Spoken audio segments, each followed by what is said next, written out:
was a very, very heavy fall. Hello, happy Sunday. I hope everyone's had a good weekend.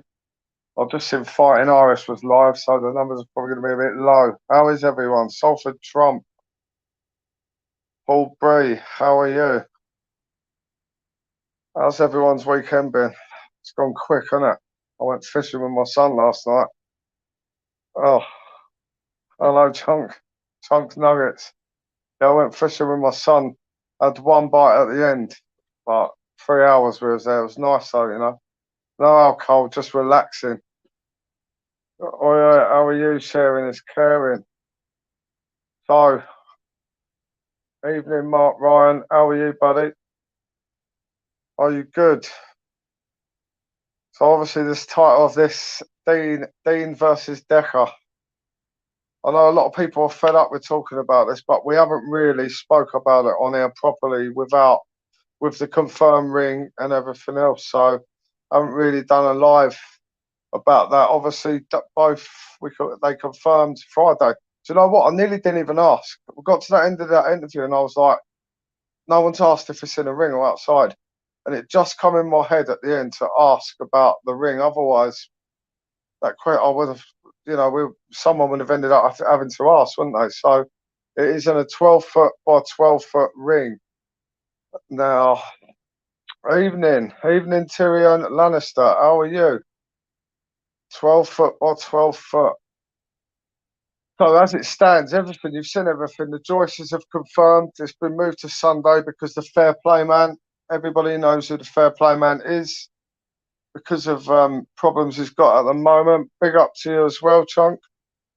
We're not going to say the name or anything, but so the fight has been now moved to Sunday, as everybody knows. Now, I know there's a lot of negativity towards Deccs Heggie, but listen, this is a fight channel and he's fighting next week. He's fighting Dean Lynch Ward. So we're not promoting anything else apart from him as a fighter. Whatever's been going on in his personal life and everything else is down to the police, and everybody else.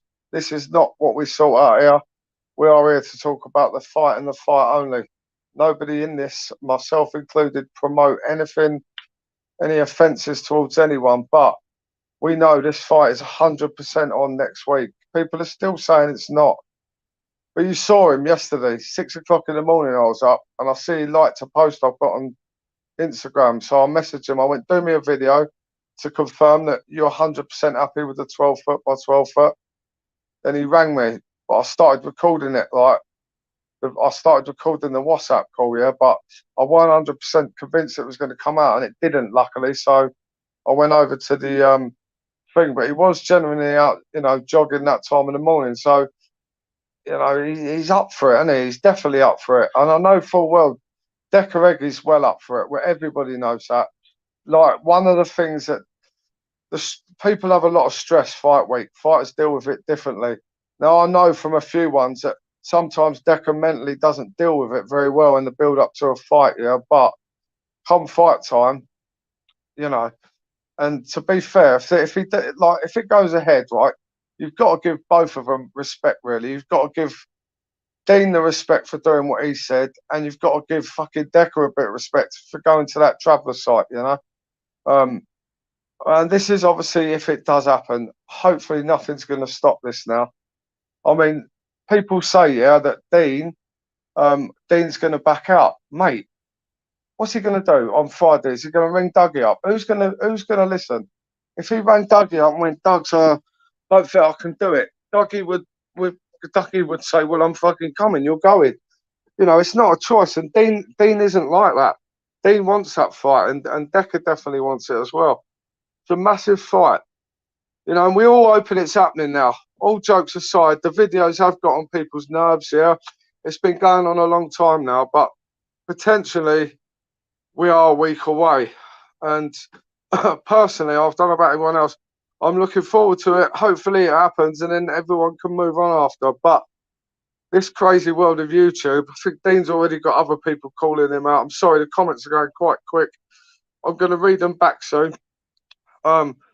So you've got to give them both the respect they deserve, haven't you, for doing it, regardless of what people say. And You know, if Decker, we know the stuff that's been proven about Decker. If the other stuff's true, then he got some fucking bollocks to go there and have that fucking fight. So, you know, there's a lot of pressure on him. There's a lot of pressure on both of them this week because there's not really many ways out of it now. There's not, you know, there's two ways out of it: injury or police. And you know, that's they're having a fair fight in the ring, aren't they? Like Danny and Decker didn't get stopped, so I don't see any reason why this should. Motorsports turn. Does anyone really give a fuck about motorsports? Does anyone really want to talk about him? He's a bit irrelevant, you know, and to this channel anyway. So I don't mean to be rude here, but this is a fight channel. Motorsports ain't a fighter, is he? He's a YouTube fighter. And we don't want to listen. Anyone who's a grass, sorry, except you grass is nonsense and exposed, obviously. Anyone who's a grass, don't want to talk about him, innit? He should be in witness protection, shouldn't he? Like fucking Henry Hill from Goodfellas and Jambo, innit? I've just watched half hour of Fighting Irish. But we're not here to talk about that stuff. Big up Fighting Irish. I know he's still on that live, so we're here to talk about this. What's everybody's thoughts on it? Really, I'm going to start looking. The comments are going too quick, so put your comments. No informers, no kiddie fiddlers, no. The list could go on, couldn't it? Can't really say no. But if I start going no burgers, no house feed, no fucking car feeds, the numbers will start dropping. It's Muggy Hector calling Dean out. Yeah, of course. I will say that for you. I do know Hector very well, and I definitely think, yeah, let this one get out of the way, on it, because they don't really need distractions, especially this week. But talking of Hector, I did see him on that bag earlier. He's looking, he looks quite slick, doesn't he? I remember him years ago from IBA. He's a good boxer, you know. Not really sure what happened with him and being semi-pro, but I'm going to be speaking to Hector at some point this week, so we'll ask him about that. I think there's more pressure on Dean. We already know what Deccs is capable of. Yeah, definitely. The fight has got to happen. 100%. Does Hector need to calm down? He's calling everyone out. I'm not going to say anything about that just in case he starts calling me out, isn't it? Yeah. He can fight Hector though. Hector can back it up, but I see your point, innit? Especially let some of the boys like Dean and that. Let Dean and Decker get their beef out the way, innit? Hector's a good guy. He's real like me. Big up Hector, yeah. I do like Hector. Everyone is calling everyone out. It's gone crazy. If Dean calls out Hector, Hector will want Dean to lose weight and wear gloves and box like when he calls out heavyweights to drop weight. Yeah, it's a fun, you know, it's a funny old thing, isn't it? Yeah, like, you know, in proper bare knuckle and that, or boxing, you try and fight people around your own weight, isn't it? But the YouTube phenomenon, you know, everyone wants to call everybody out. That fucking Dean yesterday was hinting at me fighting fucking boxing in Inquire on some like exhibition thing he's gonna do. Fuck that. I'd rather make a tit of myself on a live rather than go and do it there, isn't it? And that boxing Inquiry is fucking massive. He's on my WhatsApp. His head looks bigger than my whole body. Hector is a good man, he is. And he's your manager, Sean, isn't he? Big shout out to you, Sean. YouTube is free weight. Yeah, catch weight.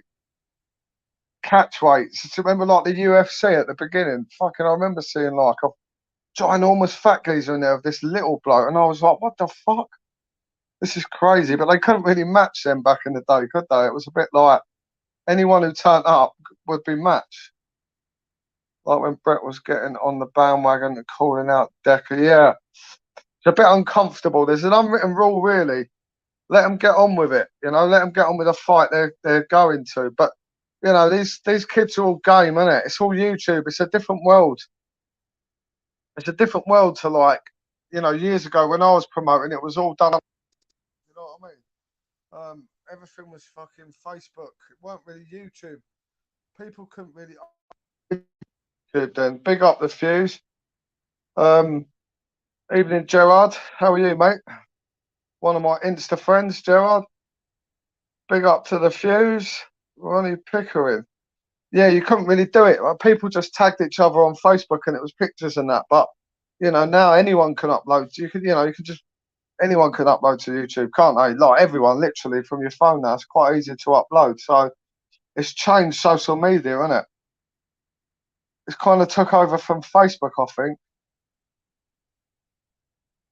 But it gets a lot. Look what it's done though. YouTube. It's built 3D Fight Club, Friday Night Fight Club, and all right. They both get slagged off by different people, but they're all growing, aren't they? They're all going for a second show. They're trying to develop and get better. It's a shame, really, that something like Dean and Decca would be brilliant to see on a show, but it's just not feasible, is it? I mean, with all the stuff that's going on, yeah, they can guarantee safety of everyone at that place, but if it was held somewhere else, would there be too much trouble, wouldn't it? Who is the Ronnie Pickering of YouTube? Well, yeah, I don't know. Ronnie Pickering, that's the geezer who is that the bloke who was in the car with his window half open and he shouted at that geezer, Ronnie Pickering. The road rage fella, yeah? That's a good one, isn't it? Everybody in the chat say, innit? Who is the Ronnie Pickering of YouTube? Let the people in the chat say, and I'll read off their ideas and see anything. The Ronnie Pickering of YouTube. I mean, Ronnie Pickering, he weren't really no Kenneth Noy, was he? He weren't that Kenneth Noy level of road rage, was he, with his window half shut? People want to fight, no need to threaten, but yeah, that's another thing. See all this stuff I keep seeing about addresses. And do you know what? That Motorsports, he started all this fucking getting people's addresses. Why? Why would you do that? That's an instant threat. If someone hears somebody's trying to get their address, that's an instant, to that person, that's an instant threat. And it's like, why would you and the fact that people fucking tell people as well. Like the fact that all these people tell each other stuff on YouTube and trust each other is beyond me. I've never seen people like turn so quickly. It's crazy. Some good people on here, though. Hector's a legend. Hector's the Ronnie Pickering. It gets views though, doesn't it? They get views, these vids, don't they? When people do these vids, Hector gets views, doesn't it? And he's quite a likable character as well. But I don't understand what people saying. After the other day, I was watching one of his and he went, yeah, Dougie Joyce, with your shitty Friday night fight club. He was meant to say 3D Fight Club, and he said he called his own show shit. And I was like, oh, mate, you don't realise what you've just done. But I don't know if anyone noticed that. If I haven't, fucking hell, probably shouldn't have said anything, should I? But yeah, it was one of them videos. I did laugh. If you want to fight someone, though, like, yeah, just call them out. You don't really have to mention like what they've done or stuff like that, because that's like, just say to someone, isn't it? I want a little fucking Ronnie Hector Pickering. Oh mate, when Hector comes on, I'll say to him that you were voted the Ronnie Pickering. All right, Eddie, Daniel Dubois. Yeah, Daniel Dubois. Trevor Bryant last night. Yeah, I seen that fight. Did Trevor Bryant? He didn't really throw any punches at Dubois, did he? Nothing of great intent. Anyway, I'm not really sure what that fight was for Dubois, because he's been given back to Frank Warren now. They come back here, hasn't he? Right, so it wasn't a very big venue, but yeah, it was a good knockout. But how does he go mandatory above Joe Joyce when Joe Joyce beat him?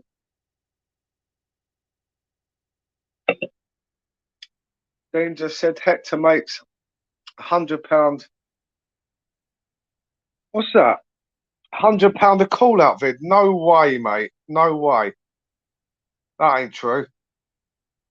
I don't know, maybe, like, I don't, fucking hell, mate. Like, fucking, I got 140 quid last month for about, and I fucking looked, and my views were more than the month before. I don't really understand it. I don't really understand how you set the adverts and all that sort of thing, but no way, £100. I'll tell you, who probably does. Like, you know, like Coogan Cassius, like them videos that go up quite quick. Yeah, they probably get that sort of money, but no one gets that. I mean, mate, I'm doing something fucking drastically wrong, which is probably more the case. Dubois, big stiff, yeah, he was. And Trevor Bryant was a champ, wasn't he? Like the WBA. You get paid for minutes watched. So okay, I'm just gonna do fucking Paige Van Sant videos now. Then constantly just do Paige Van Sant videos. That'll get the old wonga up, won't it? Joe Joyce is a brick wall. Him and Dubois should rematch. No, they shouldn't rematch. Joyce annihilated him. Joyce proper fucked him up, mate. Like, there's no call for a rematch for that. Definitely not. Maybe down the line, Eddie. Yeah, maybe like, but you know, realistically, right? If Joshua beats Usyk, they've got a rematch. They're gonna have a third fight, so that ties Usyk up again. So Daniel Dubois is just gonna be like Dillian White, and he'll be sitting around fucking #1 at WBA, which out of them all, really, like, you know, everyone. When Deontay Wilder had the WBC belt, everyone was like, "Yeah, but it ain't really the best of them all." And then Tyson Fury got it, and it's like it's the best, isn't it? Like, whatever belt. If Tyson Fury had the fucking IBA belt at Essex, it'll be the best in the world. Do you know what I mean? It's a lot of the time. It's not what the belt is. It's who's wearing the belt. Yeah, one good opponent, isn't it? Fuse, definitely. Definitely. And do you know what? Joe Joyce as well. He took some big old big shots from Dubois and all, and his chin was Joe Joyce's chin is exceptional. I think people who beat Joe Joyce would only beat him on points. I can't see anyone being able to knock out Joe Joyce. Yeah, journeyman. Even Nathan Gorman, wasn't it? That was a bit disappointing. Nathan Gorman and Dubois. But it's how it gets built up, isn't it? Like, sometimes we get sucked in, don't we? Like, people were convinced Dubois was going to beat Joyce. But if you go back to Joyce's fight with Usyk, I think they were amateurs or way back. Even then, Joyce was a naturally good fighter. Awkward. Joshua won't beat Usyk. Nobody will, including Fury. That's a fair comment. Really good chin, yeah. Joyce for God's sake. Yeah. Stevan, didn't he fight him already? That was the last fight, wasn't it? Did he fight him already? I thought he sniffed him out already. They're all hanging around though, isn't it? We'll get all of Joshua. You know all the ones Joshua fought about 3 or 4 years ago. They just all keep coming around in a circle, right? But the next time they come round, yeah, they're a bit fatter. They haven't had a fight for longer. They don't really train. They got a good chin for about 3 or 4 rounds. They are journeymen, like Few said. Hi, Carol. I said, believe the fight is going to happen. I never have. Yeah. I think a lot of people are starting to think it will now, Carol. Obviously, I don't know really what will stop it. I mean, I know full well, you know, I know Decca and Dean are both fully up for it. I can't really see it. But fair opinion, we're all entitled to that. And there's still a lot of people on my YouTube that are saying the same, not in a nasty way. They're just saying they still don't think it'll happen. And somebody yesterday messaged me late last night and said I'm biased, that I only like Dean Lynch Ward comments and I don't like Decca's. That's not true. When if a Decca fan writes in there, I do like their comment, even though I might not like. If somebody puts a sensible comment, yeah, and they generally, because people genuinely believe that, you know, Decca hasn't done any of that stuff and that he's maybe just been a bit bad to women, you know. And a lot of people do believe that, and believe that he's admitted everything. So I can't be horrible to them people, can I? Because they support someone who, you know, who I might think differently about. And they're commenting on the fight as well. He fought on his fifth. Remember just saying level massive difference. So Stavern was all right, wasn't he? No, Stavern, even Wilder. He's just a big fat punch bag, isn't he, Stavern? Chisora Pulev. Yeah, I'm going to go to that. I'll go to all of Chisora's fights at the O2 because it's only up the road.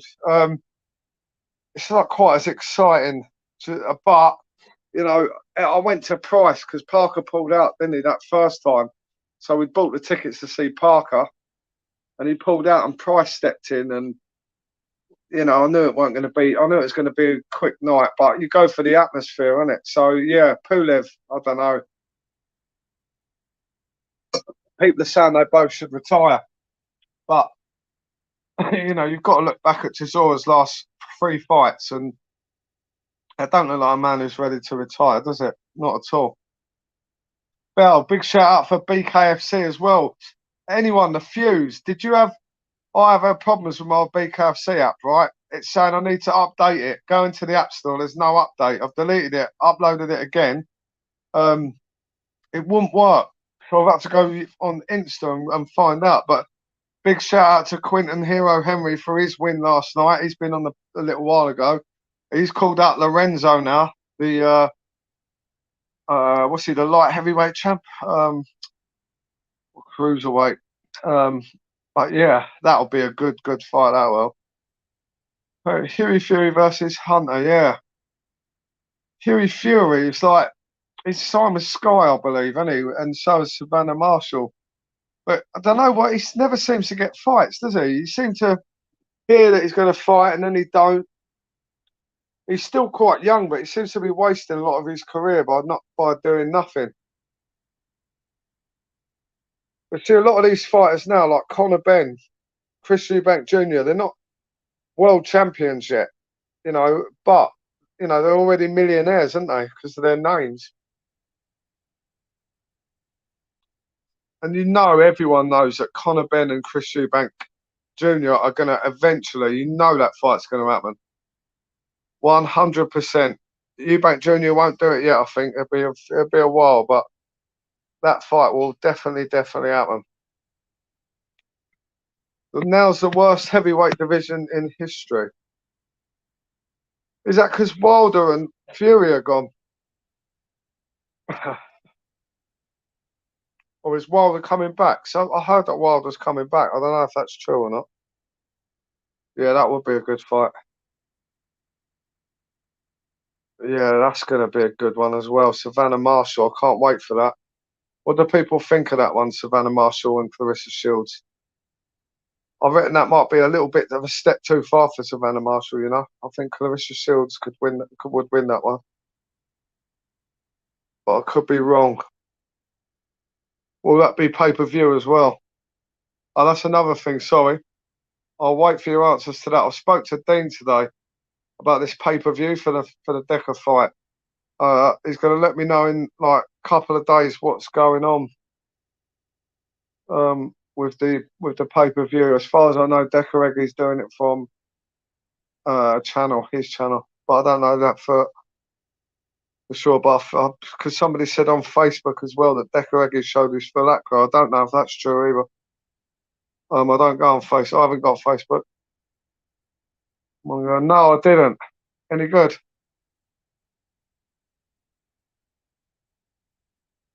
My son used to really like the boxing, you know, like, and we get up in the morning and watch it, but he's getting a bit more into like, you know, like animals. Steve Irwin, he started watching in the morning, so I feel a bit bad, innit? Then I've only got him for the day, so I should watch what he wants to watch. But when he buggers off on Sunday, sorry, buggers off, shouldn't say that. I normally have him till 7, but he wants to go and play at the park with his mates now, doesn't he? Catch up on all the gossip from the weekend. Kid really sits down on his shots. Ben Savannah Marshall. So interesting. When is that fight, Carol? Do you know? That's going to be a really interesting one. Oh, Tuesday night, the crime night. We're going to do about Lenny McLean this week, and we're sure that'll be good. If you like the old unlicensed boxing, I know a lot of people who subscribe like, you know, the other channels, all that goes on. I do. I like the cesspit. Sometimes I just sit there at night and watch it. And I like all the people around that.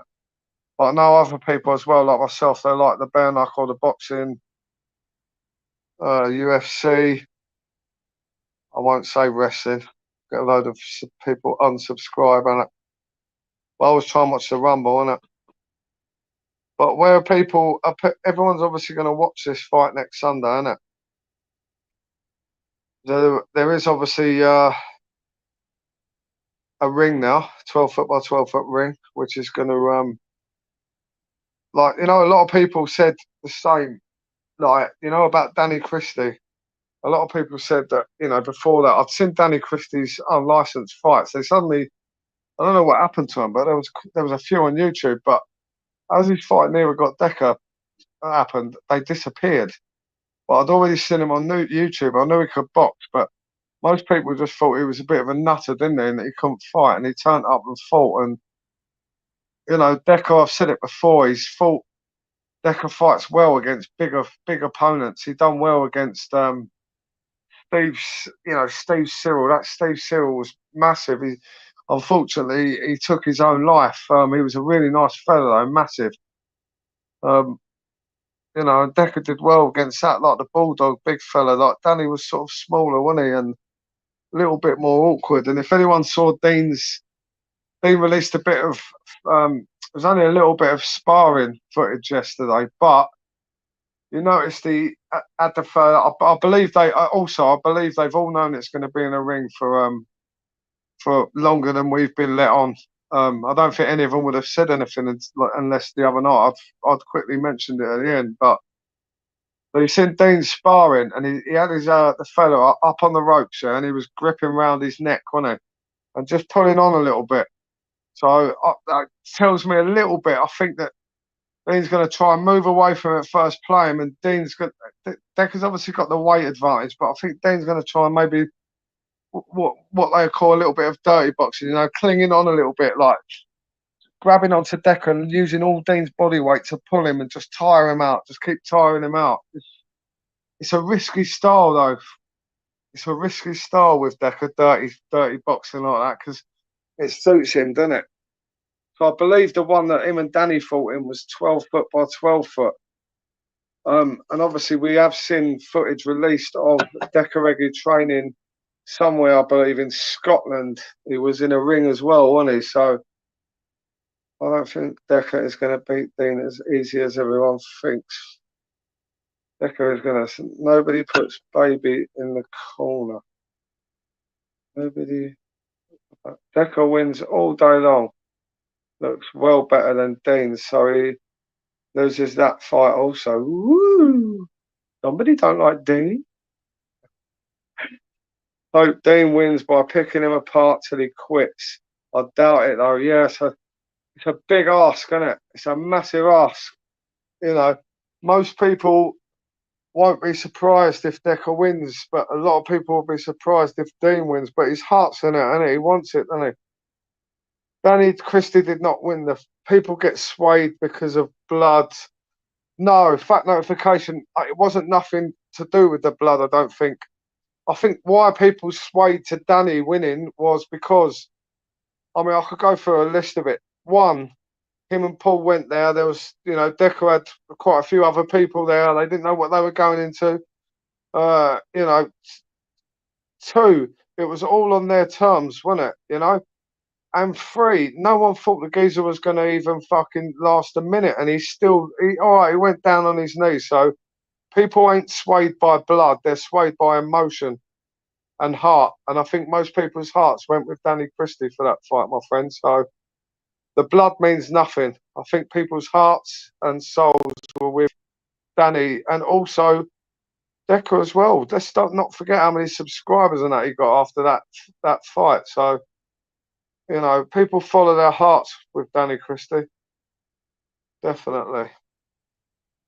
Decca was smashing. Danny done him. Danny took two knees. Yeah.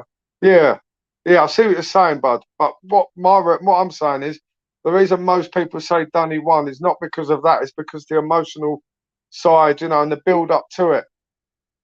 But for fight wise, yeah, maybe you're right, bud. But if he was going to point it, yeah, Decker beat Christie.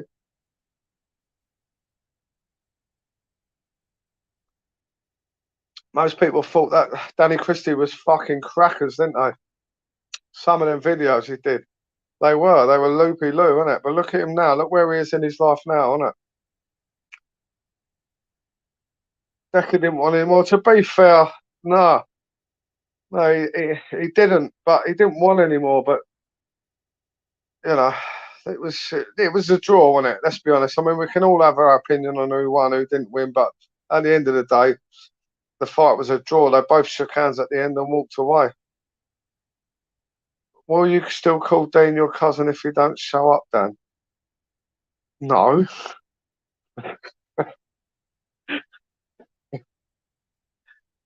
I'll deny any knowledge of that. I'll go through all my videos and I'll delete any knowledge of me ever saying that. When people bring it up, I'll just go away from the subject. Yeah, cool. If he doesn't show up, no. If he showed up and got knocked out, still my cousin all day long. I will. If he turned up and got knocked out, right? Fucking people would still respect him, and vice versa for Decker and all, innit?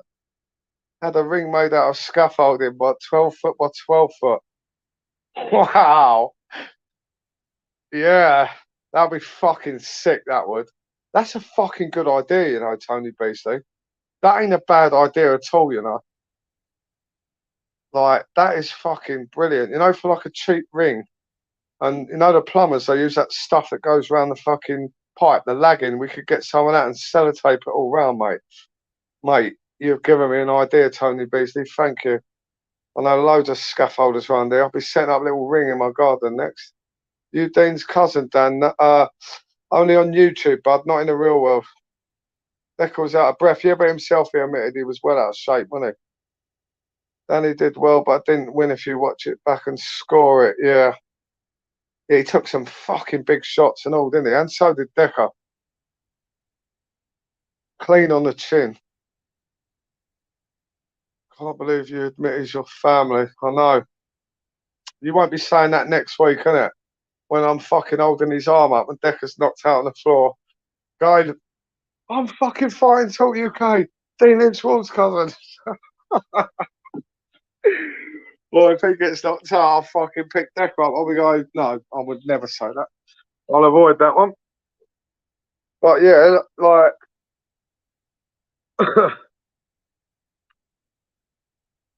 and on another thing I'm going to point out. Listen, all the fight people want to see this, right? I will be interviewing both of them after the fight. 100%. I'll be win or lose, whoever. I'll be interviewing them both for both of them being there. Whether people don't like that or not, right? If they both turn up and do it, right, regardless of what's said about them and that, I've definitely booked to do an after fight with both of them, providing both of them are still able.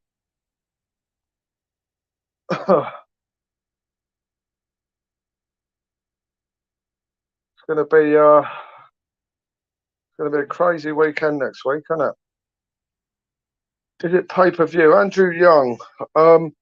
Somebody asked me that actually in the comments this morning. I don't know if that person in here. So I did message Dean and ask him just before I come on live, and he messaged back. He said he's going to let people know this week. So I'm not really sure, to be honest, on that one. How does the fight end then? Is it 12? Well, last man standing as far as I know. So they go, they get in the ring, they fight, and that's that. Same as Danny and Decker was. Obviously in that other one, Decker was bleeding. Dougie gave him a towel, and that they had a kind of a little break, you know. And I think maybe for situations like that, they should, if somebody's cut bad, just like have them maybe be able to have like a minute timeout or something. I know it's last man standing, but you know, just to get a bit of blood, just to wipe their eyes or something like that. So I don't think maybe that's a bad thing. What's happening, Dan? All right, DJ Aki. That's a lot of people saying the same. Pretty girl attitude. The winner of this fight is a man with the best chin. 100%. Dean won't be able to speak afterwards. Okay. I mean, in all seriousness and all that, let's just hope it goes. That's one of the best fights ever. What's that one? I've missed Hector's. Danny Christie is the best. Yes, Danny Christie. Yeah, he's certainly got a chin on him. Reckon the bacon will come out on top as per usual. John and Cheryl. McMahon, big up Hector. What do you think the chances of Deck? Right, can I just say one thing? I don't know if anyone realises or not, right? I know they're called, I know the Oxford Joyces have got the, I know they're Joyces, right? But you do know, right, that they have got no more of a connection to Dean than they have to Deccs Heggie. So Dougie's got a relation of theirs, but Dougie and Dean are related from the other side of the family, right? So they've got no loyalty to either, really. I don't know if the situation's going on, whether they've got to have some money for fighting there, whatever. I don't know none of them details. But they have that Dean is, there's no difference at all. And look, you all seen Willie. You all saw Willie the other night come in. I put his Insta up. Like, I'm sure if you want to ask, he will answer questions, I think, but not obviously. They can't really go into too much detail. Oh my Muay Thai, how are you, buddy? When's it Father's Day? Today? Well, me and my family are shit if it's Father's Day today because, or is it next week?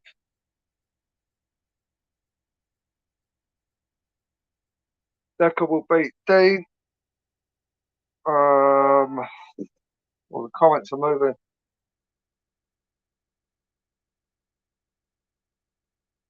I think everyone agreeing. Oh, I don't know if anyone's seen the one I did with Willie Joyce the other night and Jamie Cox. Jamie Cox, what a fella he was, and Willie Joyce, what a nice fella. I'm looking forward to meeting him next week. He's a really nice guy, isn't it? He speaks well. He's a family man. And whenever I talk about travellers, I seem to get bombarded with messages right on Instagram when people go, "Yeah, you like him, but would you get him to do your roof?" Well, or would you get him to build your garden wall? Well, no, because I work with bricklayers, so I'd get them to do that. And I rent my house, so no, I'd ring my landlord and say, "Mate, the roof's leaking. Can you come and fix it?" I had an Irish fella who was a traveller knocked here the other week, saying that the roof was damaged. Like, he was a nice fella, do you know what I mean? He took no for an answer and he moved on, innit? It's just just trying to make a living, innit? People are stupid enough, right, nowadays when they're told constantly, don't let workmen who knock at your door, don't let them do work on your house and they'll rip you off. If people still do it, and, what can you do?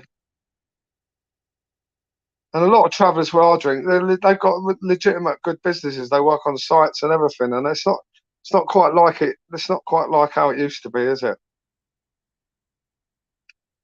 Most importantly, as well, all jokes aside, is that I know what everyone thinks of Deccs Heggie, but if he turns up, he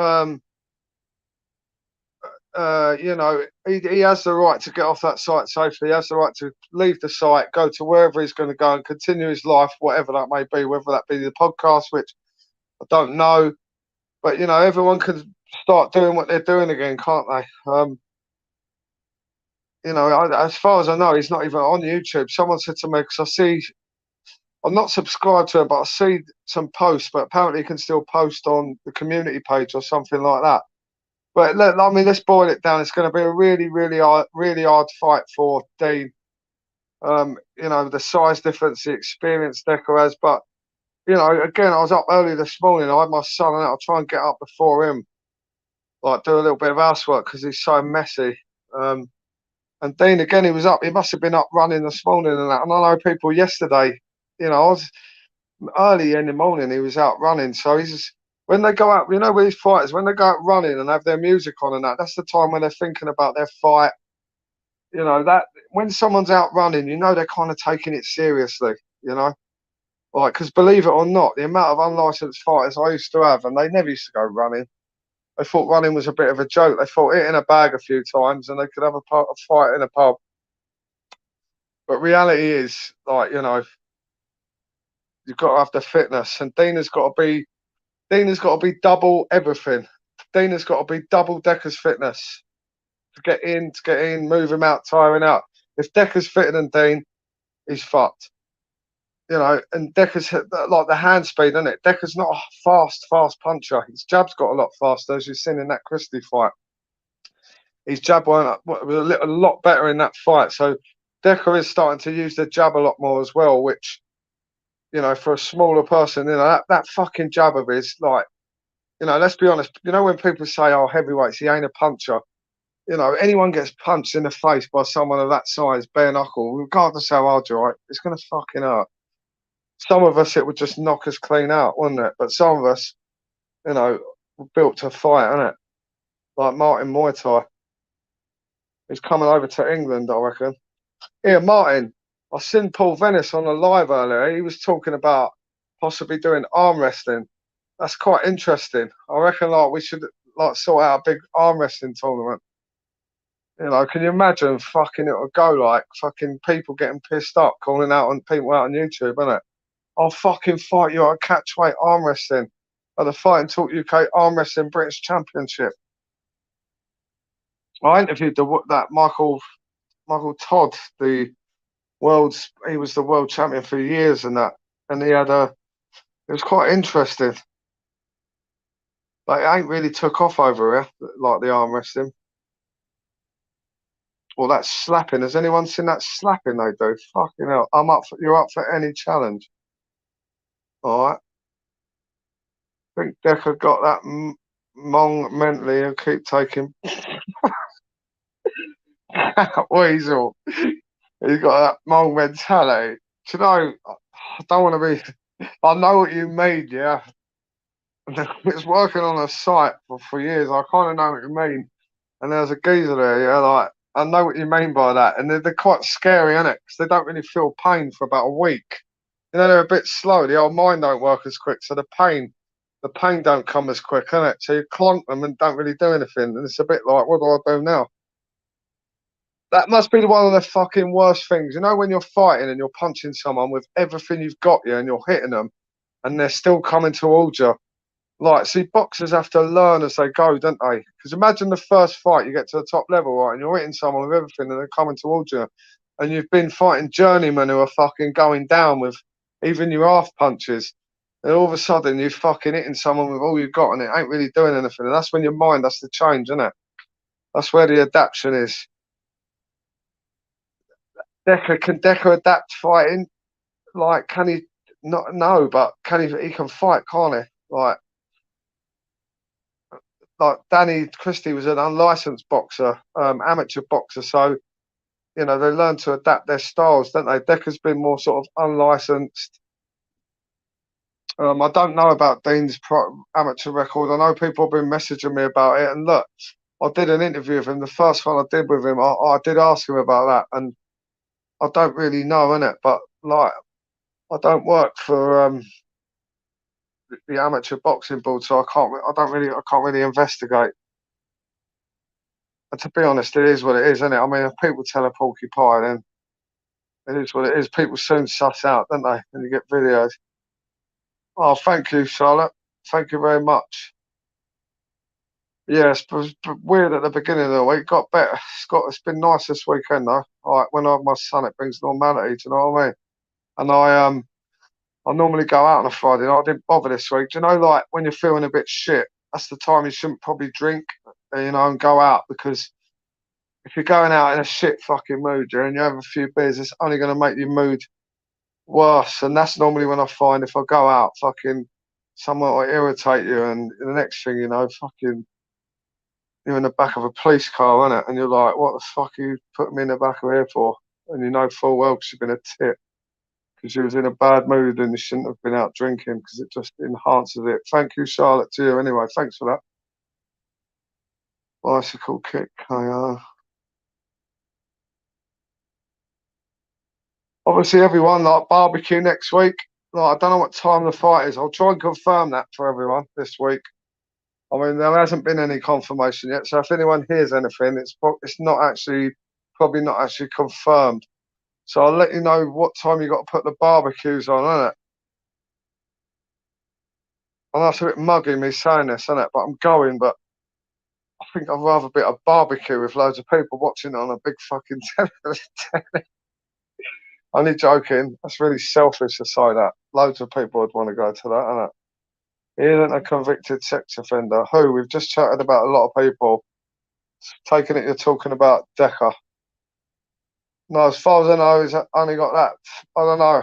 I'm not going to go down that road. Fucking hell, you know. I've got no knowledge of his acros or anything like that, and my brain does not want to have that information in it. If I want any information, I'll just message Palmer Corner in it and ask him. Definitely the worst time. Yeah, Carol. Definitely. You know, like funerals and that. See, fucking hell, when my granddad died, this is about 20 odd years ago. Me and all my cousins were like, well, I was the oldest, 19, the others were 18, innit? And we started trying to drink whiskey like the fucking grown-ups, didn't we? You know what whiskey does to fucking, young men? It was fucking horrendous. We all ended up fighting. So embarrassing. So embarrassing. And I'd say I learned from that experience, but I didn't. I've been in loads of fucking other shit ones since then. I've just learnt with age, innit? Reckon it'll be a good fight, man. Yeah, I do, you know. I do reckon it'll be good. I reckon it'll be better than a lot of people think. I'll be honest with you.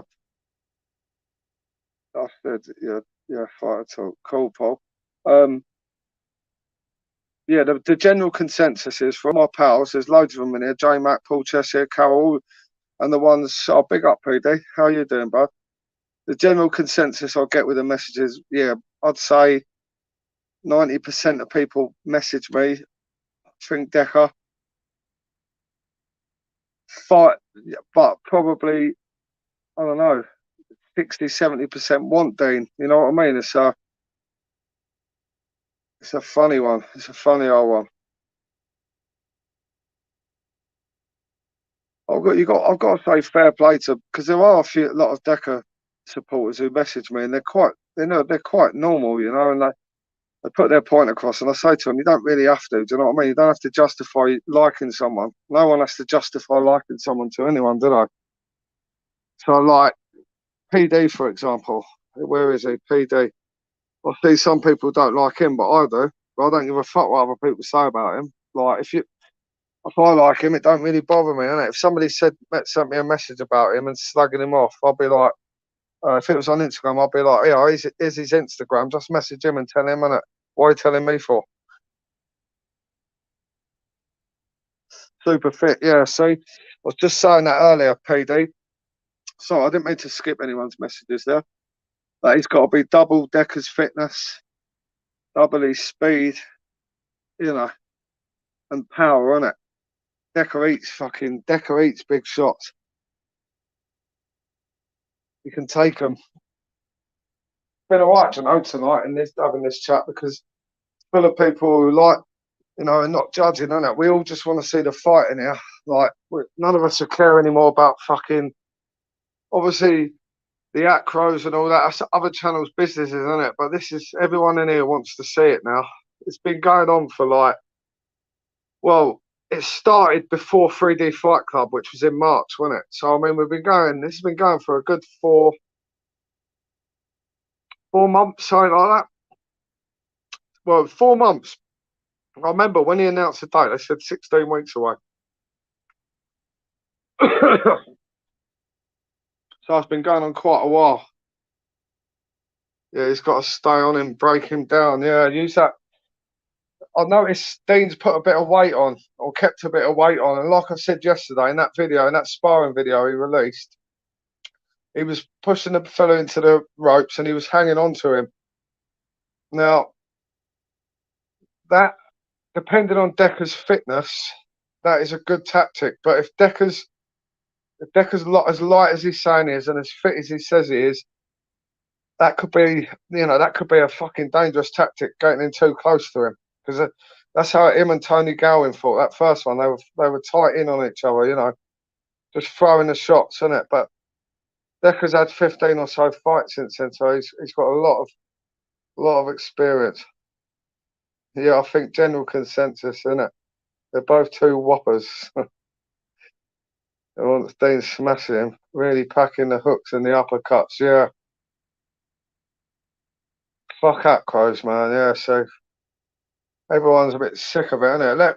Let them do the acro business, innit? The ones that are doing it. But at the end of the day, like after people just want to see this fight now, don't they? It's took up so much time, innit, of people's lives as well. I mean, I know a lot of people like Cesspit, Exposure TV. Some people go in all of them.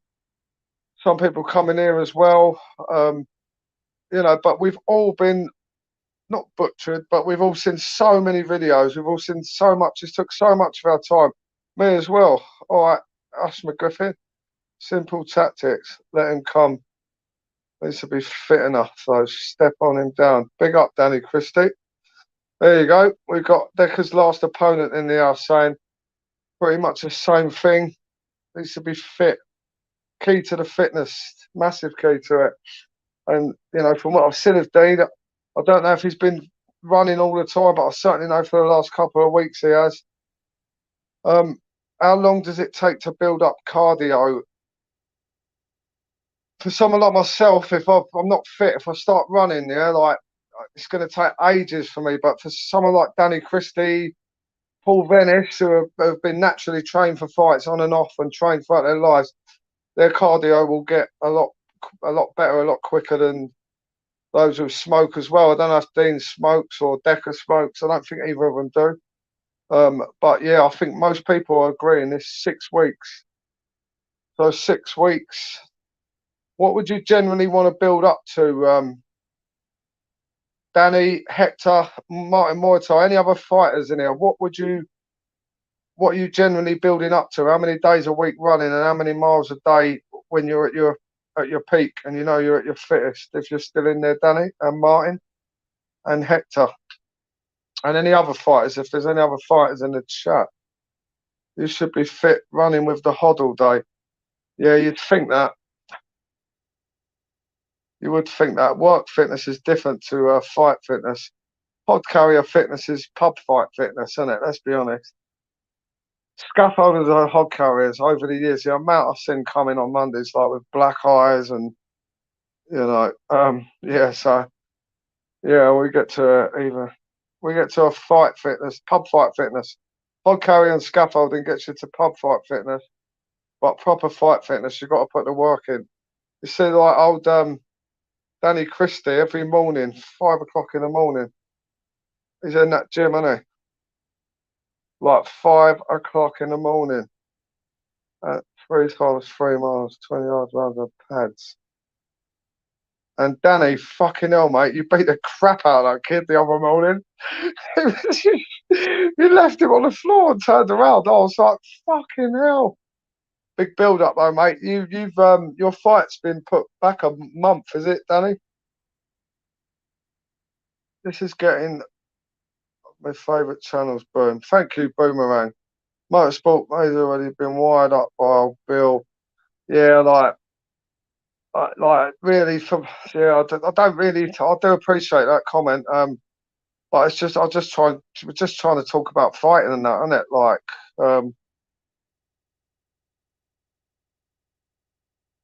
yeah. See, even Danny Christie, 4 months ago, Danny Christie wouldn't have come in here and spoke to me about Deccs Heggie. When I first interviewed Danny, he didn't want to speak about him or anything. And look now, like, it just shows the journey Danny's come. He's jumped in and he's like even talking with us about tactics that Dean should have. Fair play, Danny.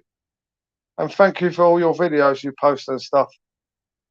And Paul Venice as well. I've been watching a lot of Paul Venice lately. It's good to see them too, different types of characters, but same, if you know what I mean. Like, imagine if you had a choice, right? And God said to you, fucking, all your family are going to die unless you fight Paul Venice or Danny Christie. Which one would you fight? I'll be like, fuck. Would you go for the fucking brutal beating from Christie or the quick knockout? I think I'd go for Paul Venice for the quick fucking knockout. I'll say to Paul, you can kick, innit? Kicks allowed. Danny's really gave Decca a wake up call. That's why I think Decca is going to be ready for a hard fight. Yeah. I don't know if anyone knows this. There was a few years ago, like, I think it's in his book. I ain't read his book, but there was one particular show he was going to fight on, and I think he was mentally weren't there. He weren't there, and like something happened in the background, and the promoter was told if fucking Heggie turns up, he's going to get fucking shot, and his kids are going to get shot, and so the promoter put all his time and money into it, and it didn't end up happening, and it turned out it was fucking someone in Decca's family trying to get him out of the fight because he weren't mentally there, but he turned up and did it anyway. I can't really remember how the fight went, to be honest, but you know, sometimes he can't handle the mental build-up, and him and Danny was kind of sort of as far as we know, it was kind of last minute, wasn't it? So I don't know, you know, and his first fight against Tony Gowan, that was sort of last minute. I don't know how he deals with it mentally on a long build-up to a fight, you know. Paul Venice should fight, yeah, we'd all fight, but I think once this is done, whole of YouTube, and stop having these stupid spats over social media. Yeah, I'm not sure that's going to ever stop us, you know, because you know, they're like, you know, most all them people nice, like that go in all them groups. I speak to a lot of them. I think it's either your thing or it ain't, you know. It's but a lot of people rely on it, you know. They like it. It's strange. It's strange, but look at the numbers they get us, you know. All the time anyone's getting numbers like that, you know, they're not going to have it. I mean, look, we got, according to my thing, 104 in here, and that night, the Decca and D night, there was like 3,200, but they was there for the drama, innit? Like, they wanted to see the big arguments, and you know, no one really. People get bored in here if they come in here and we're just talking about boxing. A lot of people that maybe go in the cesspit and that, they get a little bit bored. I don't mind them coming in, but some people come in and go, "I'm getting bored, I'm going." Just go, innit? You don't have to tell us you're getting bored, because it's an insult to the people that are actually enjoying the conversation and talking. Are you recording it for the channel, Dan? I don't know. Do you know, on that one for the videos, obviously, my thing is going there. I'm going to be able to interview anyone I want, and I'm going to be able to interview both of them after the fight. I'm not going to do it before the fight. No one wants people really interviewing them, especially with that atmosphere. But I don't think I'm going to be able to film the fight, but I'm definitely going to be getting an interview of them both after, all being well, and they both come out the fight. You know, they both come out of the fight well. And let's be honest, whether you like them or not, yeah, no one wants to see anyone really get fucking fucked up badly, do they? I mean, a knockout, yeah. You know, we're past the days of like Lenny McLean fucking headbutting people and stamping on them, aren't we? Like, and that wouldn't happen anyway. The Joyces, you know, they seem like very, very fair people, and Willie's a really nice fella. Danny Christie, yeah, he did hurt him as well, didn't he? Though, I mean, that cut on his head, right? I mean, that's a lifetime reminder. But some fighters like it. I've seen fighters or geezers who have been slashed down the face, and they quite like the reminder. Do you know what I mean? It reminds them that they've been at war, and everything what people say about Decca and that, he does like, you know, that's where he's at home, and in them pits, he likes it, doesn't he? Whether he can't handle the build up and gets stressed out and all that, when he's in there, he's fucking like all fighters like Christie. The Oxford Joyce are no joke, well respected. Yeah, definitely, bud. Sorry, trying to Paul, if Danny hadn't trained in 5 years, yeah, imagine what he's going to be like at BKFC. It's unbelievable. Danny Christie, what did happen to all your? There was quite a few of your unlicensed fights on YouTube. What happened to them? Because I saw them before that Decca fight. I'm wondering whether they just got fucking buried like deeply in fucking YouTube because of the your name and Decker's name being on that other fight. You don't what? So you actually really want to see him get fucked up, hot, like hospitalised, like any fucking. If you want to see someone get knocked out because they're mouthy, that's fair enough. But like nobody, this is YouTube, isn't it? So none of us can actually hate somebody that much on YouTube for that. And if we do, then maybe we shouldn't watch videos anymore about them, isn't it? It's a bit If I was there, I'd make the scar my first target in a bad place for causing problems. Yeah, it's a little bit of a weak spot, isn't it? Right, sorry. Right, really fucking Paul Venice, most dangerous man on YouTube and biggest puncher. I'm really sorry. The comments are flying. I'm just going to highlight them now. Oh, I'm sorry for promoting a business, Paul. Oh, yeah, that's right then. Charlotte, big up to you again. If I called a man out, I'll be respectful, walk in his gym, shake his hand, and say, do you fancy it? Fair play to you, Martin Mortight. And you did say that about Paul Venice, innit, when we was chatting on the thing. You chatted with Paul. Danny Christie would have really hurt Decker if he'd continued. Yeah, that's cut on his head. That could have been. Danny could have just kept targeting it. I mean, Decker weren't stupid though. I could see him trying to cover that scar up a little bit. Don't be fooled. Fucking, Decker has been hurt before, and he can still fight for injury, as you can see.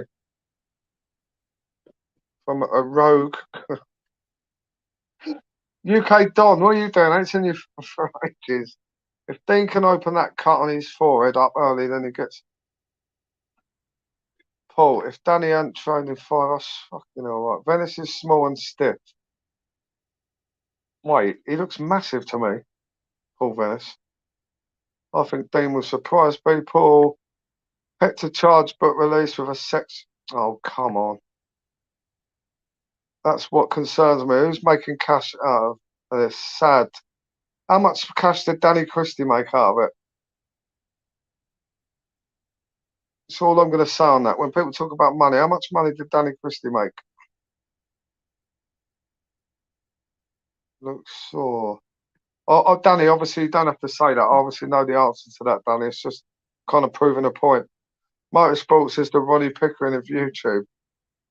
Yeah, I don't really know what's happened there. I thought he was all right at 3D, but I solely saw the thing that happens. I've seen it over the years, right, with people on YouTube, and I don't mean it disrespectful, but people start getting fucking carried away on it, and it's easily done. It gets addictive, really, really gets addictive, and then then all of a sudden you're doing stuff and saying stuff you wouldn't normally say. It just yeah, we'll see about that one, innit? And yes, sorry, House of Pain, they are no joke. Definitely not. They're obviously an offspring of the Irish ones. I think the basic story is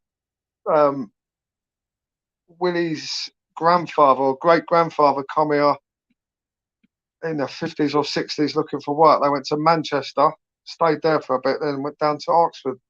Don't quote me on that, but I'm pretty sure that's the story, because there wasn't any work in Ireland, and that's obviously why travellers travelled for work. If I was Dean, I'd make that scar. Yep, sorry. What the hell? Other than the odd slavery charge.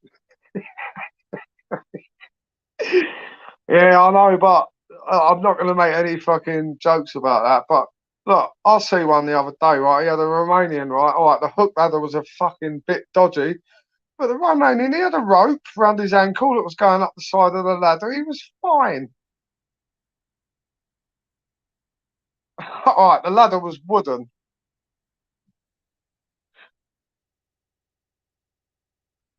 They raided a traveller camp. There's a TV documentary. Most of the fucking Romanians were happy, mate. They were like, yeah, they take me to work.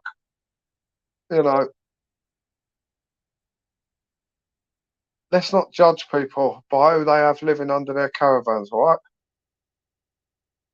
Your duckies, sorry, jog on. Oh. Bean is hoping that a cut will help him, but Decker still was going even though he was smashed up from Danny. Yeah, he was. I don't think any of them would have really quit. I think it was like sort of the fair play men that were like, all right, this ain't gonna. Would it have ended? I don't know. They have gone on? Probably gone on, innit? But they were both like unfit, weren't they? So imagine if they were. Imagine if they were both fully fit. We all love to fight. Yeah, everyone would be watching, innit? We can confirm times, innit? So everyone can get their like barbecues on, innit? And obviously, you know the only place to be on you know the only channel you're gonna need to be on next Sunday, don't you? The only channel. Half hour before that fight, I'll be going live. Hit the likes for me, innit? Think about what I'm putting on the line for my subs, mate. I should get loads of members and hopefully join us after next week, risking my life and soul going to a traveller site, and just to get video footage for you people. What am I doing? Should just be safer just doing an extra bit of odd carrying for the weekend, wouldn't I? I'm only joking, obviously. They show me nothing but respect, and they definitely will on the day, I'm sure. Dean will be coked up. Well, if he is, that won't help him. So if he's going to do that, then that is stupid. Gave me a prayer. No one did. That's true. Look, that's the thing. And somebody else said this the other day. Nobody give Danny a prayer. But if anyone had seen his unlicensed videos, you knew he could box a fucking little bit. But most people thought he was a fucking cokehead nutter who hang around with Gary Furby. Let's be honest. And did videos from hotel rooms, taunting Decker, didn't they? Let's be honest. And then fucking one day he did fucking turned up at that gym, didn't he? And everyone see, but he obviously could fight. No one. Well, I say no one would call Decker out if they couldn't fight. Danny Christie, Danny Christie, no one called Decker out who couldn't fight. But Danny Christie is Decker started this fucking phase, didn't they? This mad phase. And Dougie and Paul started the fair play man phase, which has just gone fucking nuts, mate. Somebody should put a video together of all the people on YouTube that have never had a fight in their life that have said to them, I'll get my fair play man to call your fair play man. Mate, you could play it live for the next fucking year and you wouldn't see them all. Mental. Dougie Joyce versus Venice, bare knuckle. Even if Venice is the bigger man, I'd say Dougie would beat him. Well, yeah, it's really hard to say. You know, like if you watch BKFC, you've got like Quinton Hero Henry. Yeah, they've had like 5, 6 fights, so you can watch all their bare knuckle fights and you can say, yeah, like I think he's going to win that. Like him and Lorenzo, they're going to have a fight. Hopefully, pray to God. Now, if you watch them two, they've both got about 5 or 6 fights, so you could say, yeah, like he will or he won't. As far as I know, the only fights on YouTube of Dougie are the one with Douglas Dougherty and the one with, I think it's Jimmy or Johnny Joyce. There's not a lot of other footage, and Paul Venice has been a K1 fighter, hasn't he? So, you know, but of course Paul can punch. I don't know, but I don't even know. I think Venice is a lot bigger than Dougie Joyce weight-wise, I'd say. I don't know what Dougie is. I'd say Dougie's about 12 stone, something like that.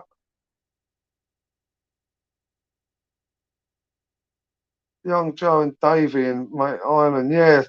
I think it was Davey who beat James McCrory. They had like a boxing fight, but I think they had MMA gloves on because they couldn't get away with bare knuckle. I think they were going to do bare knuckle, you know. But I think that was Davey who beat him. Is that Big Joe's son, Davey Joyce? Because Big Joe was there, he jumped in the ring after. Sure, that was Davey, House of Pain. With Gypsy Boy James McCrory, going back a few years now. Right, I'm missing so many comments.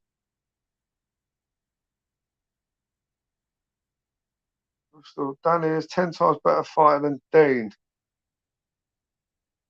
But like Danny says, no one said that before he fought, innit? And we don't really know, do we? We've only seen Dean on a bag and that, right? And a couple of his his other fight. So we don't know. Let's be honest. There's a skinny little kid over the street. He weighs about 9 stone. He looks like a proper little weasel, but he might be able to kick the fuck out of me. You just don't know, do you? Right.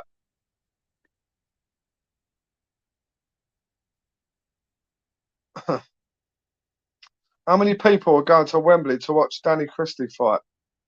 Been postponed now. I'm not sure how much the tickets are. Well, that'll be a good night out. You've got Venice would have Dougie any day. Yeah, that sounds more like when I was a kid, isn't it? Yeah, he'll have your dad. He'll have you. Nice one, Tambo. Cheers for the comment.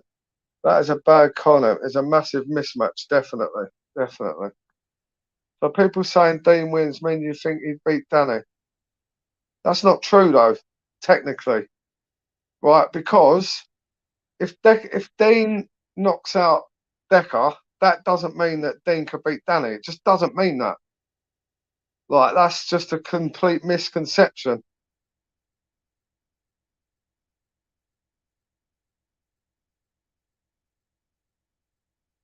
Like, and no one was really beating that, were they? But so if Dean say if Dean knocks Decker out in 10 minutes, I won't then think, yeah, Dean would batter Danny Christie then. It just doesn't really work like that. Some fighters find other fighters more awkward than others. Dean has a good chin. Venice will kill Dougie in a minute. A lot of people like trying to match Dougie, don't they? A lot of people do that. They're like, yeah, Dougie or Dean. Everyone wants fucking. If someone don't like someone, they'd say, yeah, I want him to fight Paul Venice. Because they know. Big up, yeah, Burger Joint podcast. Snow Malone, big up to you, my friend. Good Fred. MBTV, how are you? Davey, Danny. Yeah, he finished that fight quite quick, didn't he, PD? Like, really quick. But I don't think, James McCrory, he had a lot of, after that the fight, he was on that fucking Vice TV and that. Like, he did have a lot of personal problems, bless him, James McCrory. He wasn't in a fully fit mind, but that Davy Joyce, he was fucking ruthless in that fight. If anyone ain't seen that, like, it's in a ring. It's in like a sports or something. Davy Joyce versus James Gypsy Boy at McCrory. Oh, I saw a comment from PP there. Where the fuck's that gone? Mate, here we go. My mum won't be on live. Thought Paul was going to lose. Oh, I feel this fight somewhere. On Venice for what? Against Dougie, PP? Is that what you're saying? Dougie's fighting Douglas Doherty, isn't it? What's going to happen,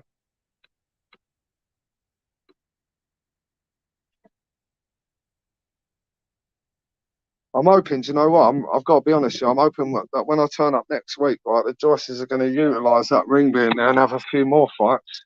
Maybe that one. That'll be sick, mate. Dougie Joyce and Douglas Doherty in a ring will be a good fight. Really good fight, I think. He's pretty quiet, Douglas Doherty, and he don't really post too much. He messaged me after I'd done the video. He was really nice. I liked him. A lot of these travellers are really polite, Willie's polite. I'm going to say Dean's polite, but a lot of people don't like him, do they? And I keep seeing that he's doing videos to Hector, but don't really get involved in it. That's irrelevant now. The thing that's irrelevant is next Sunday, this fight between them that we've all been like, I wonder how many millions of views this is promoted. I wonder how much money YouTube have made out of Decker versus Dean. I bet they've made shitloads, and they're never going to stop all this YouTube beefs, are they? Because of the money in it.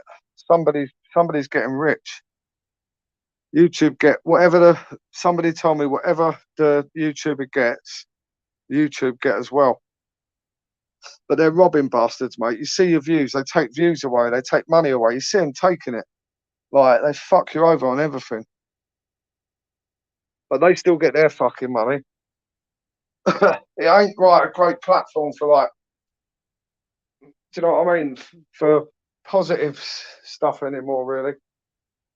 Although a lot of people are trying. There's some good people. There's a geezer called Callum. I think Callum Mays. He's got a podcast. I think Dougie and Johnny Joyce are on it. He does good stuff. A lot of people trying to help people with drink and drug problems, like Paul Venice. I watched Paul Venice earlier, and he said on there about messaging people. Like people expect him to message, and he doesn't owe anyone anything. And he made a good point. Like, it doesn't. Like, no one does, do they? Like, no one does. But he also said he does try and answer. You can imagine the amount of messages he gets. And Danny Christie. I mean, I get a lot of messages here, but I bet they get fucking shitloads, and it is hard. The more popular, I suppose, you get, the more messages you get, don't you? But, like, I can also acknowledge that Decca is in contact with Paul Lynch Ward. Is that a real Lynch Ward or is that a fake Lynch Ward? Yeah, Decca is fully aware of the ring and everything. Decca is 100% on, basically. And everyone has agreed for an after-fight interview with this channel, obviously. And whatever people think of them both, if they both turn up and have that fight, they both, I'm going to shine. Just wait and see. Yeah, looking forward to that. They've got that event in August, isn't it? Because BKFC at the moment, I think they're only doing 1 or 2 a year. So I think anyone who shines on that show that in August, I think towards the end of the year, they'll be looking at getting your match probably in America. Jacksonville's quite a popular one because they were going to get Quentin Hero Henry over here to main event this one, but they've got MVP now, Mike Perry. Oh my God, see Mike Perry, another controversial character, but fucking hell, his fight against what's his name, Julian, the last fight he had, that was incredible, man. Mike Perry. Some people, yeah, they don't do great in like UFC or MMA, but they go to bare knuckle and they just slip into it. They just naturally get into it. And obviously boxers wear like, I don't know, 8-ounce gloves. Like the UFC fighters, they're barely that. Their gloves, they're really just protect the knuckle a little bit. So they're a bit more used to taking the shots more as a boxer. And getting it with a boxing glove feels a lot different to getting it with a fist. Getting it with a boxing glove with a straight jab in your face rattles your head. It's fucking horrendous. Danny would spark Dean. Venice doesn't know how to lose. He's a winner all day. He is. His lives are good, and all, and his numbers are growing. That's what people want to see, isn't it? Like, I like the cesspit and them ones, but if I see a Paul Venice video, I'll watch Paul Venice. It's always interesting to hear what he's got to say because he's a very up and down. You can see his life's like a roller coaster kind of thing, isn't it? Like, and some of them, he does take some of that. He takes some of the comments to heart on YouTube, which like that's something you really have to train your brain not to, because it's easy for me to sit here and say it, innit? Like, just don't really care, innit? It's just comments, innit? Like, it don't really change anything, does it, in your life? But some people have a different personality or different heart, and they just, it affects people more, doesn't it? So some things that might affect me wouldn't affect that person. But I think the common thing most of us can agree with, including fucking Dean and Deco as well, I'm sure I'd agree with this. We've all had our problems, I don't know, with fucking alcohol, drugs. Our generation seems to have had quite a hard upbringing. People think I bank loads from YouTube. Money, it's just a bonus. Yeah, definitely. Same for me, bud. Obviously, I'm not anywhere near on your level on YouTube, Mr. Christie, but anything like that's a little bonus. I'm hoping this month to take my son away for a nice little weekend, isn't it? 'Cause it's nice. And he's starting big school this year, so they change. It's already changing now. Like, it used to take him home at 7. Now he wants to go home at 4 so he can see his mates. And I'm like, I wanted to say no because I want that 3 hours, but at the same time, you know, what do you do? He's only going to be miserable here, isn't he? Like, or just sit and play his Xbox anyway. I think you versus Steve Wraith will be a good cat fight. Steve Wraith. Cat fight. I don't really know Steve Wraith, to be honest. Dean wanted to set me up with fucking Boxing Inquirer, but I'm like, no chance. That Boxing Inquirer's got quite a big head. Like, I reckon I'd punch him, he wouldn't really do a lot. I'll probably punch him and he'd still be talking about the tactics that Dean and Deccs need, innit? Well, I'm hitting him full pelt doing nothing. There's plans to make a fight and get paid from the streaming and the views. See, a lot of people go over to that other platform. What's it called? Oh, I don't know. You can put vids up there. It's like this, but people have to pay. Like, I don't know what money it is. Yeah, and do you know, fucking my laptop. Fucking, I say I spilled beer in it. I spilled beer in it many times, but I did it the other weekend. It finally fucked it. And I said to someone, I need to get a new laptop, and they're like, yeah, you've got to get this one. It's 1,000 fucking quid there. And I'm like, fucking hell, so it's going to take me months, isn't it? I'll just use my phone. And then someone went, yeah, well, you should just ask your subscribers to fucking donate the money. And I was like, fuck that, mate. You know what I mean? Like, it's all right asking people to join, isn't it? But saying to people, I need a fucking laptop for doing my videos is like, kind of like, people are happy with me doing them from my phone, but I do need to get a laptop eventually, you know, but like, I found that a bit weird. I don't think I'd ever fucking, like, you know, my mate died, right? And this is fucking crazy, right? There's some comments that were left on the video I did, yeah? I ended up taking it down because people kept leaving comments on there, right? Saying I've got money. Some bloke on Instagram offered 750 quid.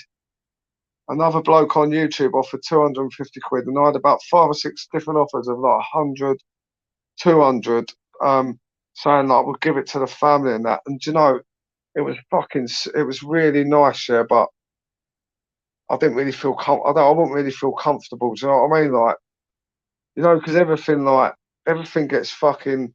And then I said, like, I don't feel comfortable. And they're like, look, just don't say anything. And I'm like, mate, like, do you know what I mean? Like, I think a few of the boys that all work with him and that gonna have a bit of a fucking thing. But the fella basically fucking, he lived in a house share with a load of other people that were.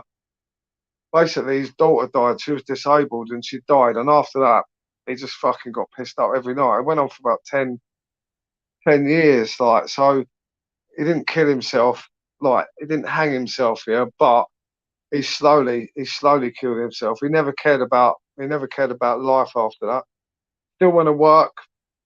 Like, he'd go to work for a few days and he'd fuck a couple of days off. He'd just get enough money for rent, beer, and then he'd have to pay, you know, it's quite sad, you know. But the money, I do appreciate people offering money and that, but it's not really something. Ah, Mr. Keeling. Okay. Gary Keeling, by the way, is my new sponsor, isn't it? Like, you see his little logo in the corner, isn't it? I forgot this. Okay, so, oh, where are we? Sorry. If everyone can go and give this fella a follow, he is my new sponsor. Let me get that comment off the screen. Right. Oh, where's the fucking comment? This is annoying, these comments. I go too fast. Right, so that's the new sponsor, okay? And I know some of you are not going to appreciate the person in the drawing, but please appreciate the artwork. And that's his latest, and that's the Lynch Ward. I'm really, really happy to have him as a sponsor. Look at that, the bare knuckle artist. So, if you're a fighter,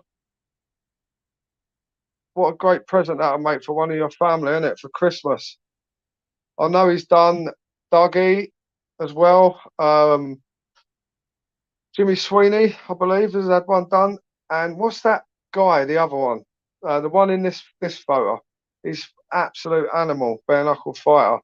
So big shout out to him. Go and give him a follow on his Instagram.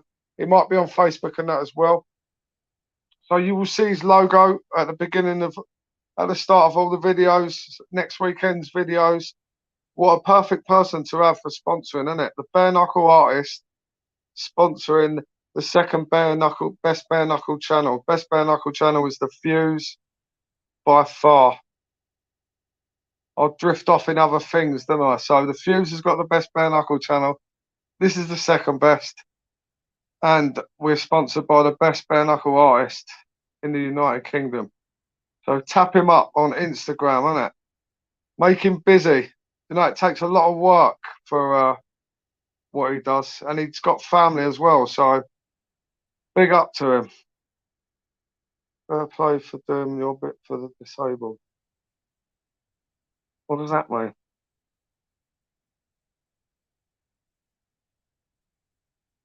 Designer stubble that.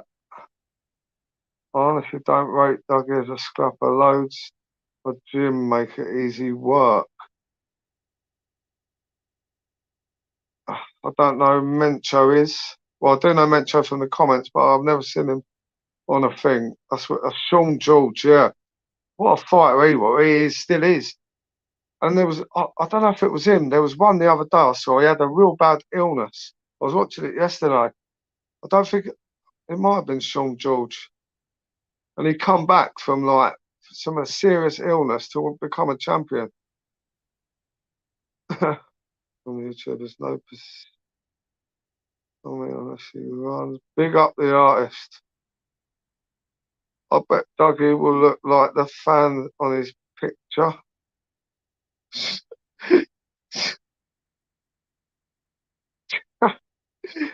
The comments for Dean and Dougie is crazy. DC versus D8 will be an absolute monster of a fight.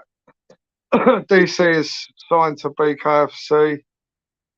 I can't see, unfortunately, because all the stuff, I can't see Decca getting signed. I think he is Welsh, you know. Real talk, Benji has been on the back a day. Sean George, yeah, he has got a chin. You know, some of them fighters on BKB, TM and that, they're fucking unbelievable. They get them all contracted and all, aren't they? So they can't just go off. I don't really know what's happening with Jimmy Sweeney either, you know. I spoke to him a couple of weeks ago. I know he's going on holiday, but I'm going to try and get Jimmy Sweeney on soon. And, well, funny you should say that. I will be seeing Dougie Joyce next weekend. So I'll definitely be getting an interview with Dougie Joyce. And be speaking to him about his up and coming fight, hopefully with Douglas Doherty. Well, these comments are fucking flying. I can't. Real talk. PP shouldn't jump on that one. I don't get that. Never seen him on a panel. Dougie with knee, right? Okay, I'm back here. Sunday. Joe Mancho, Sunday. Yeah, the Lee Murray one. That's a week tomorrow, the week Tuesday. Lenny McLean and Roy Shaw this week. Then Lee Murray. That's going to be a good one, that Lee Murray, you know. He was fucking terrifying, you know. When I seen him at Cage Warriors after the fucking fight, I was going to go up and start talking to him. But within about 10 foot of him, I was like, nah, I don't think that geezer will speak to me. In fact, it looks like he'd just kill someone. Like that bloke could scare you just by looking at you. He was a different level. Jimmy Sweeney is Dean Lynch Ward's cousin, yes. Is the Declan Dean fight happening on, as Motorsports has just said again? Oh, look, do me a favour, right? That name is banned from in here, right? Don't listen to him. Oh, he does talk some old fucking. Right. He admitted he was a grass the other night. Him and his old woman. Them Travers ain't gonna have him on that site, are they? Well, they won't when I fucking message Willie and fucking tell him we got a fucking bacon grass, mate. Oh, fucking hell. one of the biggest harassers of Deccs Heggie he was. Then he starts telling everyone he's fucking gonna. He's got. I reckon he got caught out doing something by his old woman, innit? She caught him doing something, and he had to fucking. He had to fucking get up YouTube. Probably got caught messaging fucking some bird on fucking Insta or something. I don't know. I don't know why he keeps talking about Deccs Heggie. He shouldn't. Nah, the video, I've seen what you mean. There's somebody, Deccs Heggie put a post out that if Motorsports retracts the copyright from his video, he can come down and meet to the fight with no beef and interview him after. But Motorsports only interviews himself, don't he? He doesn't really interview people. He does his own vids, isn't it? So Deccs is obviously desperate to get his channel monetized again. And what is his fucking your wedgie Danny Simpson? Okay. Yeah, that is all I need to know more of it. Sorry, Michelle, what's fucking hell? His messages go right, fine, Motorsport. Sorry, yeah, it's just Sean Wayne, thank you, my friend. Yeah, sorry, Michelle. It's just everyone talks about what Motorsports. Motorsports ain't having the fight, is he? Like, you know, it's irrelevant to him. This fight's nothing to do with him. He shouldn't be talking about it anymore. He should be doing his buggies and his jet skis and that, innit? Like, he doesn't. He fucking. Why is he going to do it? He's claiming Deccs are nonce and all that. It's a bit stupid, isn't it? His channel was doing really well. It baffles me. It baffles me why he went down the road he did with all that stuff, because his channel was going fine as it was. And then as soon as I've seen him talking about Deccs Heggie, I was like, oh, fucking hell, here we go. And look what happened. It just got out of hand, didn't it?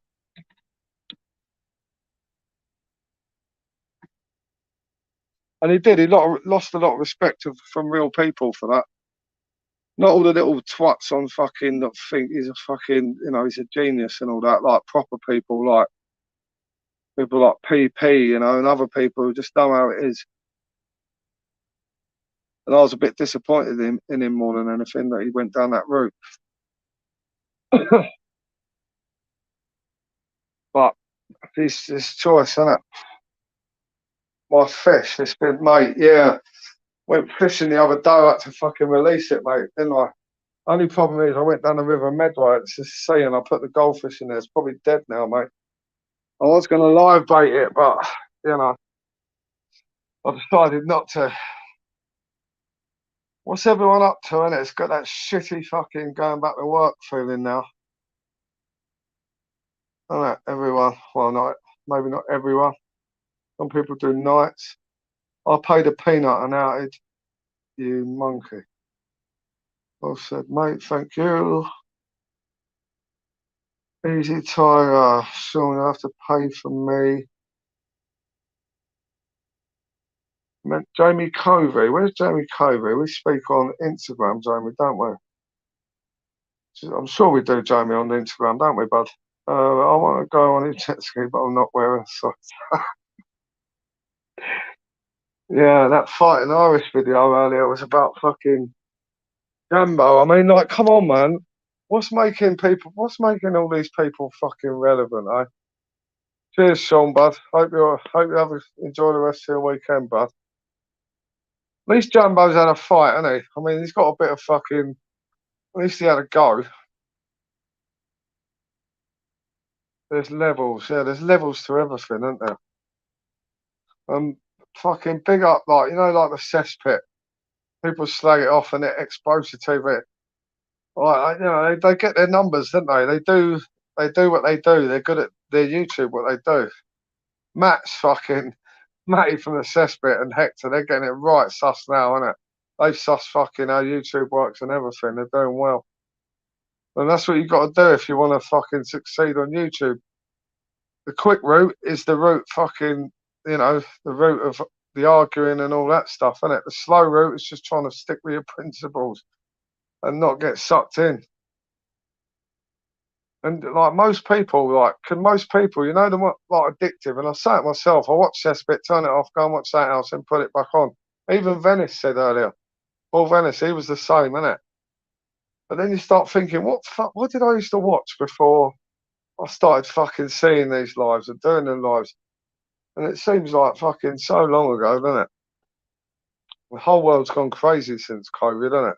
And I think most people say that it was during the COVID that, you know, the lives started. Stick with your principles. Definitely. Definitely. Bit fucking awkward if motorsports is there next week. Right, but I don't think he's gonna be. Like, there's no reason, innit? Like, if he gets a personal invite from Decca, innit? If he monetises his channel again, well, it'd be interesting. A lot of negativity, innit? And there's a lot of people that like it. And you know, the sad thing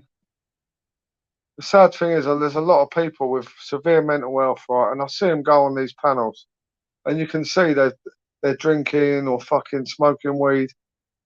I think smoking weed on panels. I'm sorry to anyone who does it. I mean, apart from fucking Uncle K, because without a weed, he'd probably be fucking screaming, wouldn't he? So it let him do it, innit? But you know, smoking weed on camera, I don't think it's a good look. You know, we all do our own thing, innit? But I don't know how YouTube stand with that. I know fucking I was doing a few videos a few years ago of a few outdoors and was growing, and then they ended up fucking getting taken down. Probably should have said it was in Canada and not the UK, really. I was just trying to spread knowledge.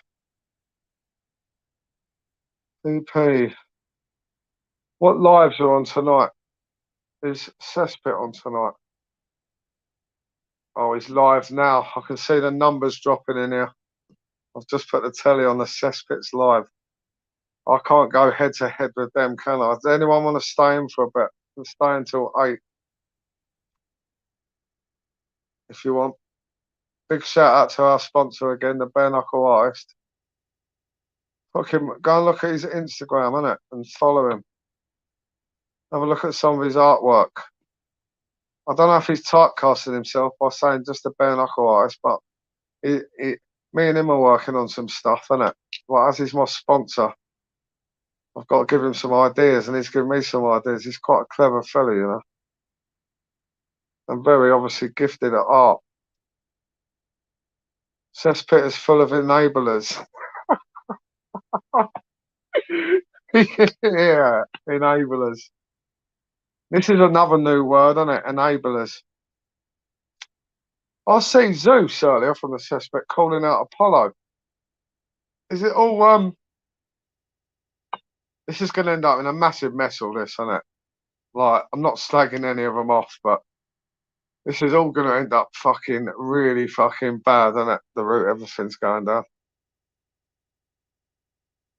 The one thing is, see that fight next week with Decker and that. See that, you know, everyone thinks travellers are dodgy and that. You know, I'd feel a lot safer at them lot fucking making sure my fight's all right than some of this fucking YouTube people. You know. The Bare Knuckle Artist is my sponsor's name. The Bare Knuckle Artist. He's on Instagram. Just so you see again, look, that's his work. That's a brilliant picture. I don't know if you know that guy, but obviously everyone knows who that is. Like Dean Lynch Ward or not, you got to admit that's a really good painting. See the space in the corner? There's a space up in the corner of that one, waiting for put the picture of him knocking out Deccs Heggie on there. Just needs to be more concerned with his piss bag. Oh, okay. So got Marvin Herbert says he gets his weed on prescription. A lot of people are saying that, isn't it? Like, if a prescription's £8, yeah, but they're not going to give you like fucking. Yeah, but is it THC weed or is it that CBD? Because fucking, there's a load of shops around there that sell that CBD, yeah, and everyone goes, yeah, I'm going to get it. It's £30 an eighth, and I'm like, Fucking hell, you can get an eighth of fucking THC weed for 25, and they're like, yeah, but it ain't like this stuff. They all get it for about a week, then, and then they don't bother again. It's a load of old fucking shit. For people who've always smoked THC weed, anyway, it's a load of pants, mate. Oxford Joyce is #1. All right, Joe Quinn, how are you, buddy? All right, Robert Cartmill, I'm good, mate. Thank you. How are you? Respect to the real ones. Yeah, we still got 58 in here. That's good considering Cesspit's going. Maybe one day we'll be able to compete head to head, you know, like Monday Night Raw and WCW. I want to be Vince. Fucking Matty can be fucking Eric Bischoff, mate. I want to be Vince McMahon. You can get real THC on. Bro, you can, yeah? I didn't know that. So where do they get it from then? So obviously there's a factory here near me. It's called Kent Science Park. And on there they grow it, but they tell everyone it's fucking CBD, yeah, but people still go and burgle it 'cause it's like literally a greenhouse. And it's in, yeah, guess who gets blamed for that? There's a load of traveller sites nearby. They always fucking get blamed for it. And you know what? They know it's a load of old fucking pelt. It ain't them, innit? When you have travellers within 5 miles, it's easy for the police to go, yeah, it was them. Easy work. That is a painting of Dean. America. CBD is amazing for anxiety, depression, like seizures. So it says removed. Team Dean. Oh, wait, you're a Dean Lynch Ward fan, ain't you? It's good to see. Sensible Deccs Heggie fans welcome as well. Monday Night Wars. Hogan was working. Yeah, he done. He was a slippery old fucker, wasn't he, Hulk Hogan? The worst thing Hulk Hogan, well, the best thing Hulk Hogan ever did was that porn film. 'Cause he got about 90 million for it, isn't it? Defo rather be here. Well, thank you. Rick Simpson. Oh, yeah, I watched a video of these. So I learnt, well, I did make a bit of oil, but I started making vapes, the vape oil last year. Fucking hell, it was strong. Really strong. But again, people want to smoke, don't they? All that shump from a bunch of methers. I'll have a look what's going on in there. I won't put the sound on. Potential August date for Joshua and Usyk. I know, like, not everyone in here is in here for the fight and so on. They're just in here to chat. But yeah. So Usyk, Joshua potentially. I packed in 8 months ago. What's smoking? Oh, mate, I keep trying. I haven't had a beer like since I started back at work. I try not drinking a week when I'm working because it does alter your brain. Like if you have 4 beers, it does alter your mind and puts you out of your routine. And I find, especially during work, as an ex fucking cokehead and that, you have to stick to a routine at least in the week. But then when you do it in a week, like I've done it all week, then I didn't even. We went fishing yesterday. Didn't drink yesterday. Like, I think if you start off drinking on a Monday, you're likely to fucking go through the week doing it, innit? Don't ask me. Don't drink or smoke. Fair play to you, bud. Black seed oil. Is that Brian Cockerell? Does he advertise that black seed oil for sale on the back of on his logo thing? You have a beer and that's it. You're off to get the flavour. Yeah, yeah, and it does, and you sort of think, fuck it, don't you? I mean, Coke was the worst. Like, it's just you start off on a Friday, Saturday, innit? And then you're fucking doing it like Mondays, Sundays, like.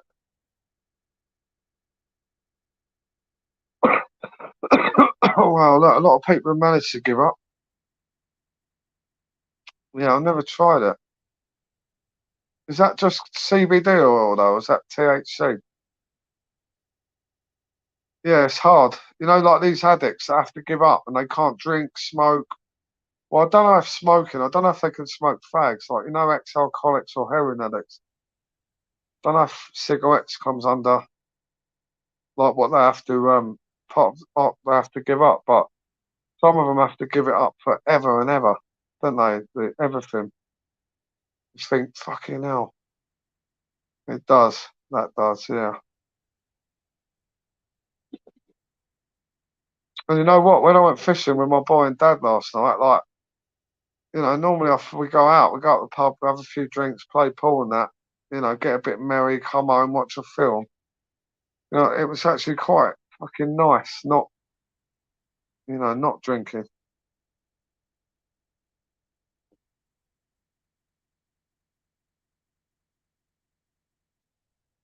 Not saying I'm going to do that every weekend, obviously, but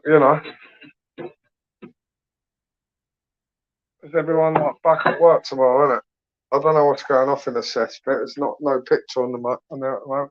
You got Dogman and House of Pain. So that's Irish. They got the Irish boys in tonight. I've seen that Dogman a few times,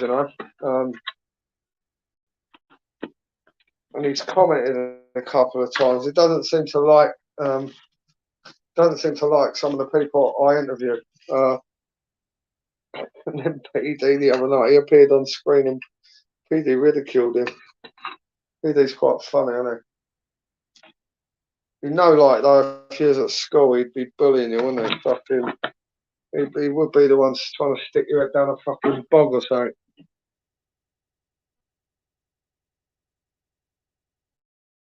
He'd be alright if he was like your cousin or something, wouldn't you?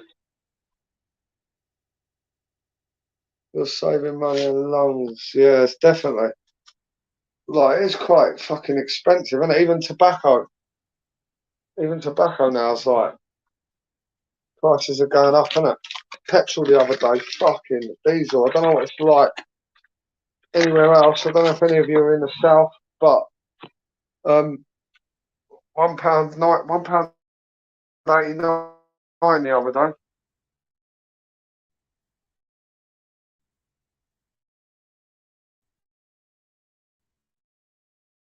Just Harlan acting hard. What, in the cesspit?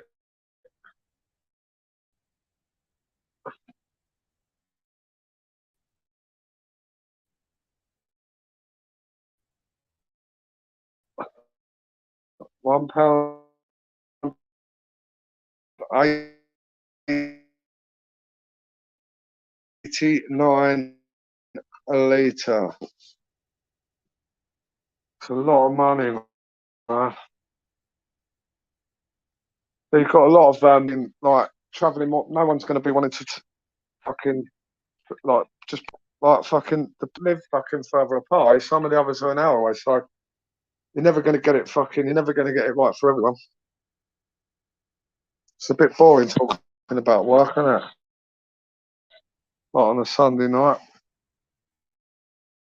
like the numbers are going down. I bet people are like, "Oh, look at this cunt. We preferred him when he was off work." It's nice to be back at work, though. Really nice.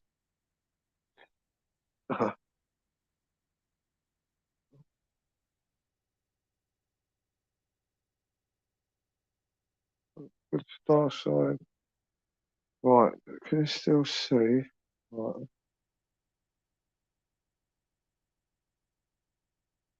Wide. Oh look, this ain't fucking working. What's up? Can you still hear me? Right, this phone don't seem to be working. Oh yeah, look, it's gone now. Did I go quiet there for a minute? Everything froze on my phone. 20 quid in and got 93 miles. Wow. Right. Yeah, I was on the fucking orange and I forgot, and I only had like 7 quid in change in my car. I put 7 quid and it didn't get me off the orange. I'd only just gone on it. Some people like, it's going to really fucking really affect them, and it's going to affect their their money.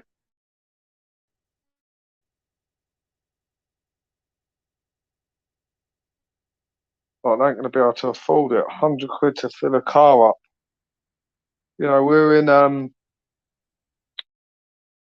a time where people say that everyone's got fucking mental health and people need to get out, yeah, and they're putting the prices of petrol up so much that people ain't going to be able to do anything with their cars apart from travel to work. So on one hand, they're trying to help people's mental health out, and then on the other hand, they're fucking. In turn, it puts the thing goes up. Like, how the hell do you live and pay your bills? Like, how do you afford to rent a house? How? Like, for like £9 or £10 an hour, the maths don't add up, does it?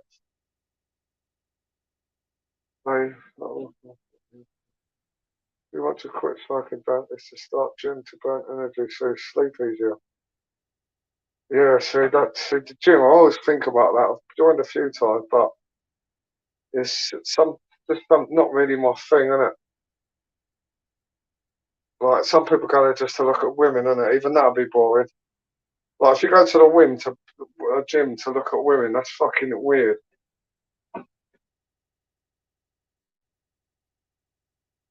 My brother used to go to me, yeah, he's joined this gym, there's loads of fit birds. I was like, yeah, but what good is it going to do? You're not going to get to shagging here, are you? Cigarettes and tobacco should be banned. Well, don't know. Do you reckon that'll happen one day? Maybe. Can't see it though. Can you imagine if they said it was going to be banned? Fucking the panic buying.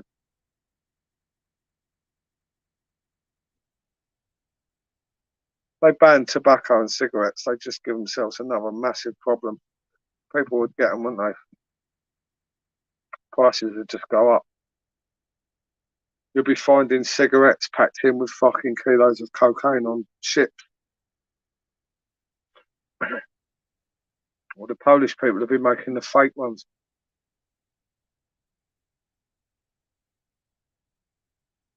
Yeah, there was. There would be. Someone told me they were going to stop fucking weirdly mint flavored filters for roll ups. That's the weirdest thing I've ever heard. Because kids are getting addicted to them.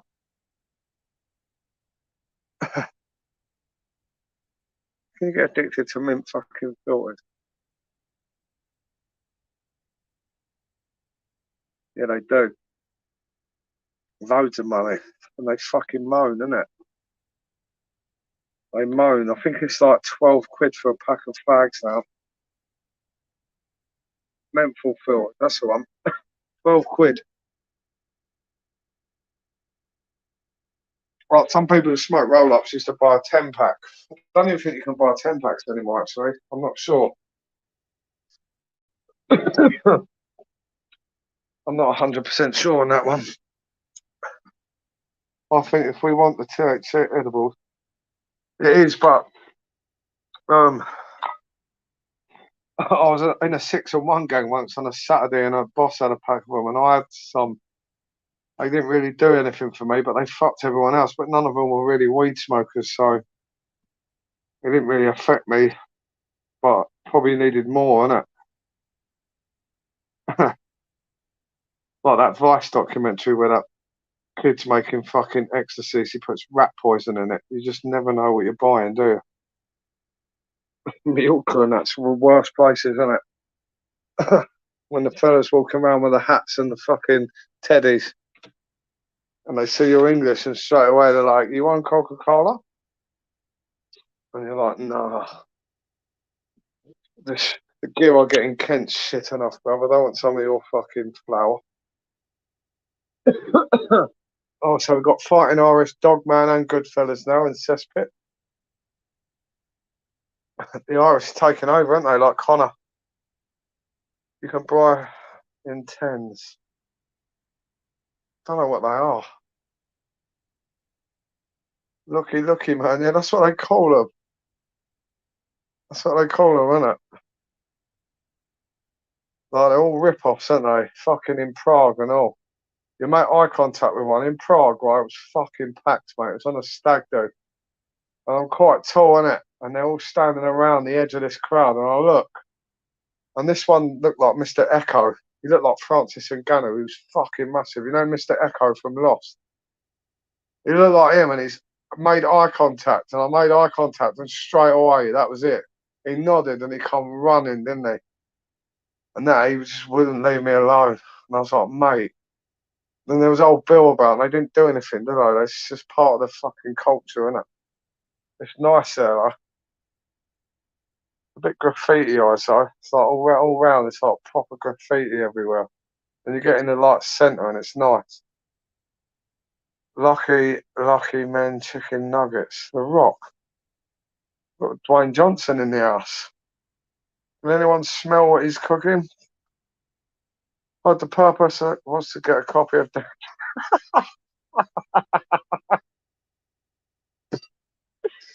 Yes, City Dweller. Thank you. That is funny. Did they get it or did they find it? I have to ask that Google. He's fucking.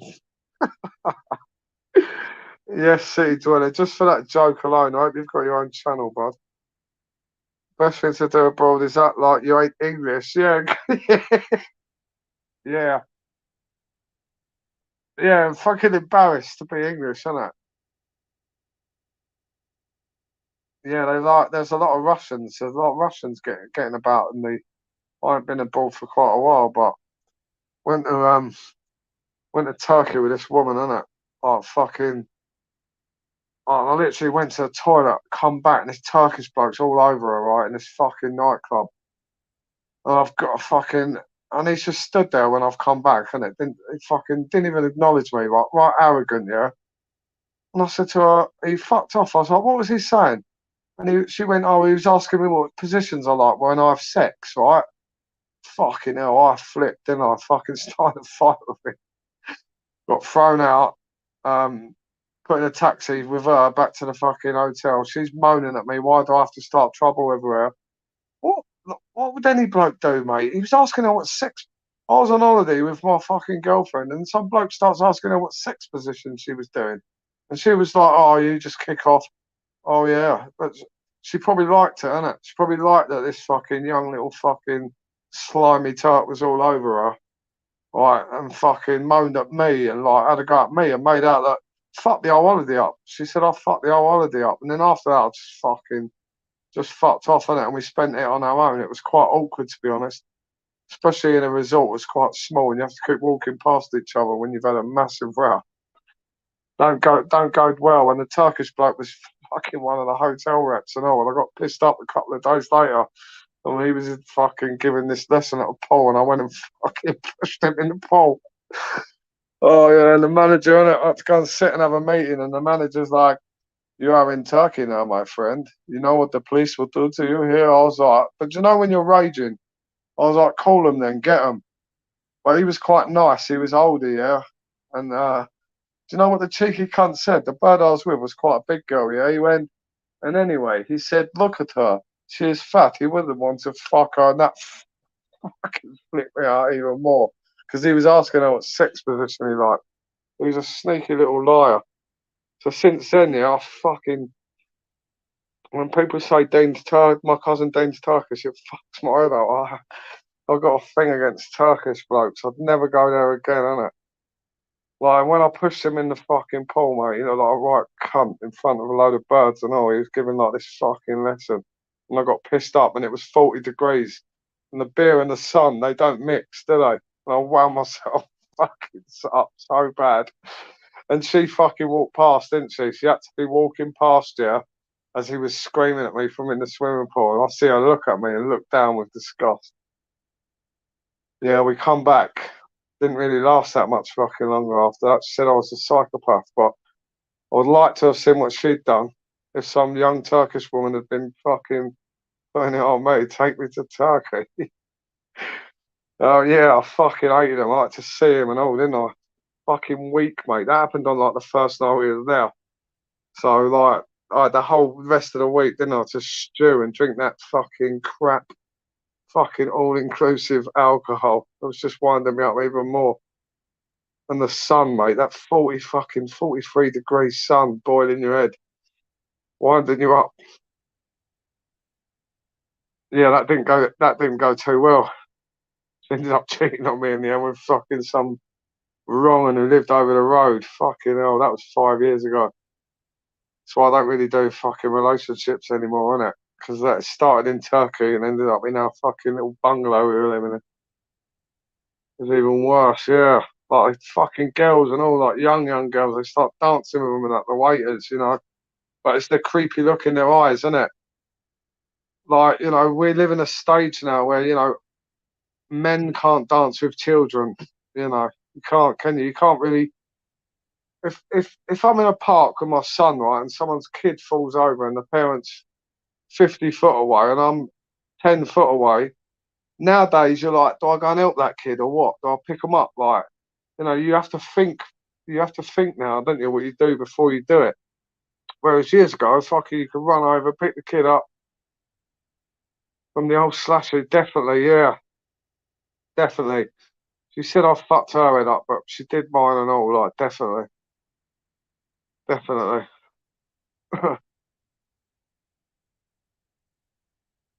Yeah, it takes a while sometimes, doesn't it, to fucking to move on though, innit? Or I don't know, something drastic to happen. Because fucking, I think we broke up a couple of times, got back together, but you know, it's just fucking for the sake of I don't know being with someone, innit? Which is a mistake, a massive mistake, and that's why a lot of relationships. Some people are built for it, innit? But there's a lot more people nowadays that you know, don't need it or just don't want it anymore, especially 40s plus. And more so in women as well, like divorced women who get their independence. um, More so they tend to not probably want to commit again for ages. Fair play to them and all.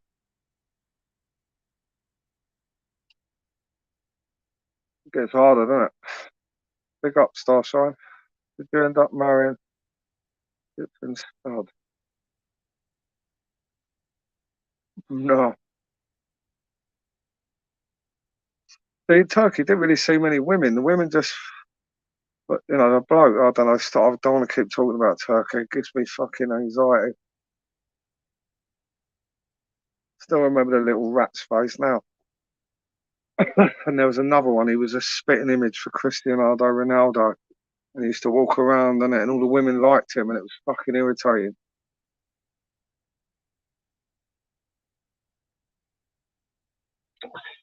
Like he's fucking. They just see blonde English women, innit? And they think sluts straight away. I'm sorry, but they do. They think easy. I used to watch that fucking. What was that thing back in the day? Ibiza Uncovered and that, didn't they? That's when the Turks watched that and thought, fuck me, we need to get some of them over here, don't we? And fucking the English women turn up in Turkey and the Hindus end up with bigger fights than the stag do's and they don't know what to do, innit? Like there's some English women, innit? That if a creepy Turk went up to them, they just bang them straight in the fucking mush, wouldn't they? But my ex thought it was reasonable to let a bloke sit there and ask her about sexual positions while her boyfriend's in the bog, innit? Which I don't think's acceptable. I wouldn't do it. If a woman come up to me and I was on a date or something with someone or in that situation, well, look, I'm with someone. Give me a number quickly before she gets back and I'll ring you later, innit? Do it respectfully. Just stay away from Egypt. You're telling me Egypt is worse, yeah? The pyramids. No problems, to be honest. City dweller, are you a male or female? And did you go with a female if you're a male?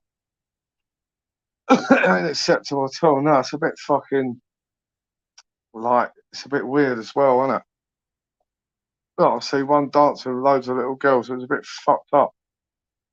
And you can see by the little smirk on their face, isn't it? It's not right, isn't it? Someone needs to go and say, look, there's rules, isn't it? Like, don't do it. And can't really moan. You can't say, oh, they're unattractive to the women, because they're not. They obviously are attractive because the women like it, but they learn to speak Russian, don't they? They speak fucking Russian, French. They get good money at them jobs. We think they're little fucking, they're just running around that pool, though. They're not. They're making money, aren't it? They take you to a nightclub and they say, yeah, it costs a tenner to get in, and it don't. They fill a bus up with a load of you and dump you in the nightclub, and then get pissed up on your money all night and try and fuck your women. The tourism industry, built for breaking marriages and relationships. Never really had a successful holiday with a woman. It's quite intense. I don't know, holidays can be quite intense, like moving, like moving's stressful to some people, isn't it? I think holidays are like that for me, especially with women. Since Turkey. If I saw a Turkish copper, fucking hell.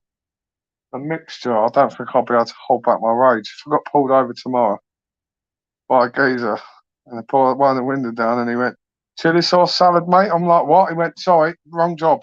Do you know you were driving too fast? And I'm like, nah, I'm a bit stoned, mate. I don't really remember. And they'd be like, have you been taking drugs? I'll be like, yeah, probably from your mates, because you're probably in the Turkish mafia, isn't it? Wouldn't really work, would it? No one would admit it. Turkish policeman, fucking hell.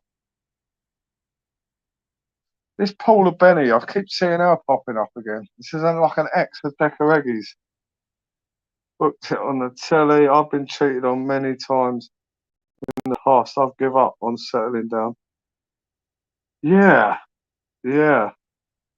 We've got to be careful on it, what I say, but yeah, well, just speaking to someone, yeah, then getting them round every couple of months, like you say, I quite like that scouse hitman. It's a good attitude to have. And obviously, you being a hitman, yeah, you don't really want to get too close to people anyway, do you? Because obviously they might turn on you, innit? Like, imagine if you cheated on that person, they might grass you in for being a hitman. So I like your style, and you have got to be careful in your job, innit? Fair point, friend. That's the first time I've had a problem. Fucking hell, that ain't. You've had loads of problems. Oh, you're just talking about holidays, yeah? Turkey. Tourism in Turkey and Egypt is particular. They do look after you most of the time, yeah, but there was a documentary about the pyramids, yeah? The pyramids around the back, mate, it's like a skit. There's fucking rubbish and everything. Like, there's this bloke who goes round showing you all the shitholes in places like Egypt and that, mate. Someone needs to take a litter pick with them. When they go to Egypt next year, take a litter pick and give it to the people at the airport and say, see behind the pyramids, get one of your little fucking Aladdin looking fellas, right, with a carpet, and get him to go around and sweep the litter up with that, because it's disgusting. People pay thousands to go and see them fucking bricks. No, mate. You'd be fucking stupid if you was and you admitted it on here, wouldn't you? Yeah, Scouse Hitman, please come into another chat again. I like your name. Tom Joe, how are you, bud? Thank you very much, mate. I hope you're alright. Hitman takes them to the pig farm. Yeah. Like fucking, what's his face from Snatch, isn't it? Brick Top. Is he really Scouse? It's filthy. It is. It's really dirty, isn't it? It's grubby. Like, yeah, not that I would really want to go there, innit? Like, do you know people like going to Dubai? And it looks alright, but it don't look, I don't know, different people have different ideas of holidays, I suppose, innit? All the rich people, they want to go to Dubai and Marbella and that. Yeah, and I don't know about all that stuff. The Scouse Hitman. Somebody said, are you really Scouse? You're not, man. That's like, yeah, he's a Scouser. So the chances are he is a hitman or a drug dealer. He's involved in crime somehow. He might not be a hitman, but he's definitely involved in crime somehow. Fair play to your Scouts, hitman. South America. When you say South America, you mean like Brazil, Peru? Yeah, because I remember Peru in the World Cup. They showed some of their women. Yeah, nice. I see what you mean with that. But English women are equally nice. Dubois is nice, not expensive. Only where Daniel Kinahan lives, yeah? That's the only expensive part. Ex-criminal, I'm straight now. Fair play to you for being straight now, mate. Really, you should put X. Can you change your name to X Scouse Hitman then, please? Because you imagine if someone come in here and they wanted a hitman and they see you comment, they'd be like, fucking, and they might try and message you. To save them the time of having to message you and you going, no, I'm not a hitman anymore. I used to be, but I'm not anymore. So can you put X Hitman? X Scouse Hitman. Otherwise, it's just false advertisement. And that name looks like it should be somewhere on the dark web, doesn't it? With fucking with a sign next to it saying Bitcoin payment only accepted. Yeah, false advertising. Next city dweller, I'll be saying that he don't live in a city. City dweller, if you don't live in a city, mate, I'm going to fuck this chat off now. It's full of liars. Levels above, probably lives on the ground floor flat. He's a member, I'm not going to dig into him. Girls hit, man. Yeah. Well, hopefully this time next week, hopefully, I'll be in the car back to Kent, not buried on a traveller site somewhere in Oxford.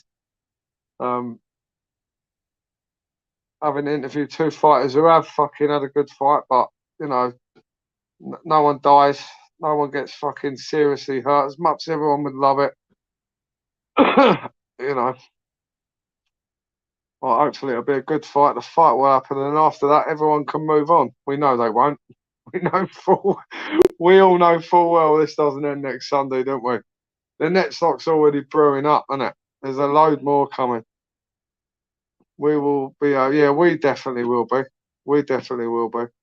I will definitely going to be going live a half hour before, like all being well. Obviously, this is my plan, and then hopefully coming back, obviously in the car when I get back. I don't want to be. I'm going to be going back to work on the Monday. I'm a bit gutted it's been put to Sunday, but it just makes the decision easier to go up and down in one day. But I will be going live to confirm that both fighters are there and everything's ready to rock.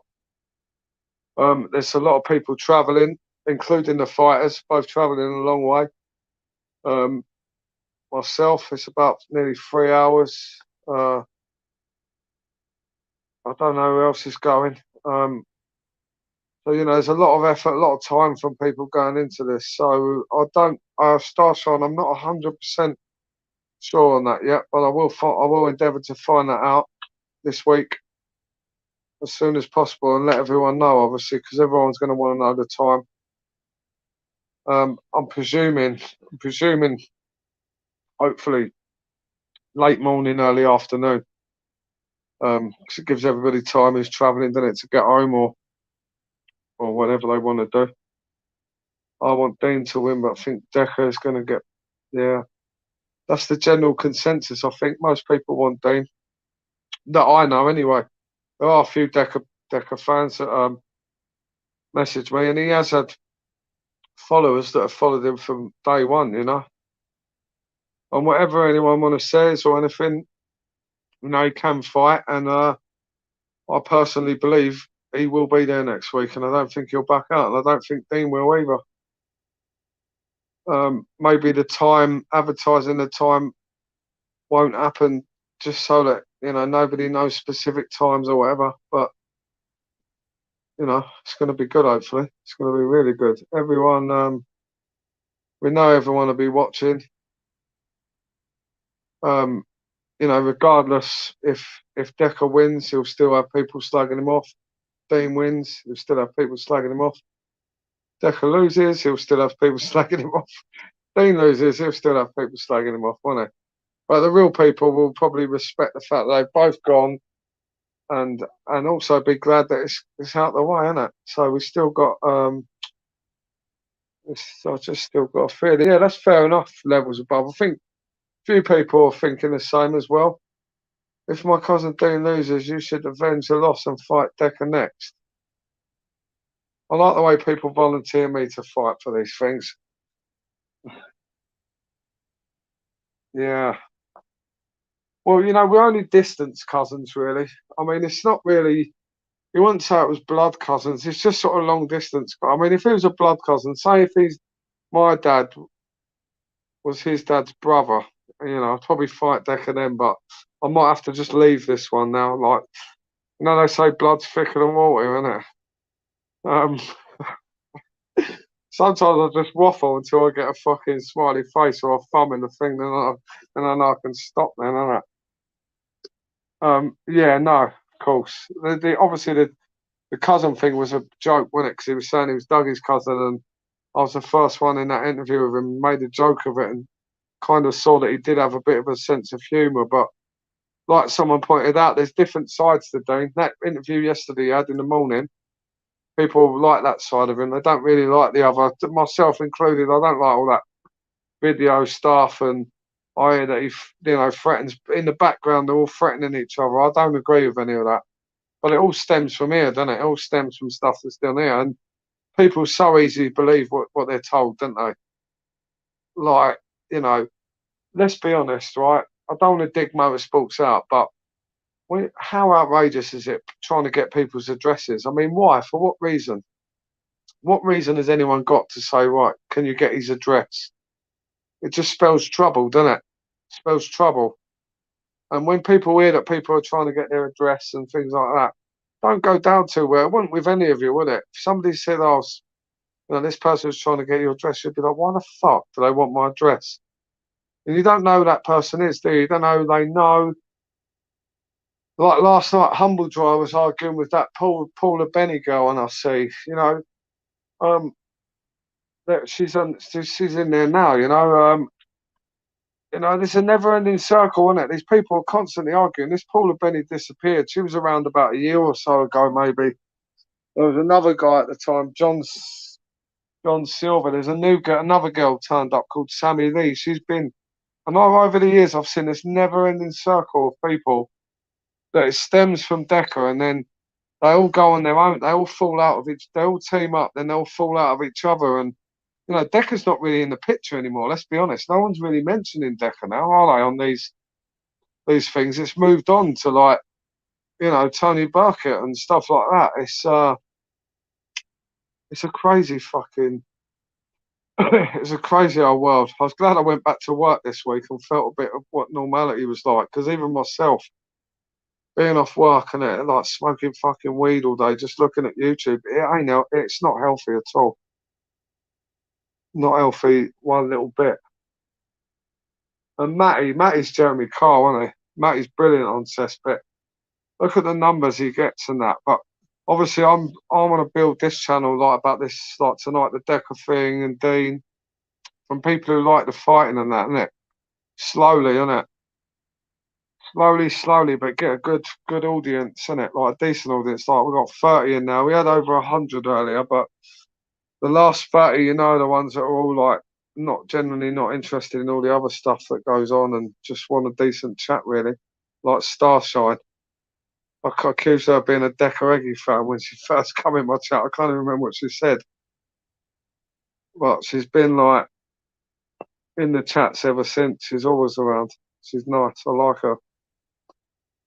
Does a lot of work for charity and that. I know, and don't fucking go on fucking spouting about it.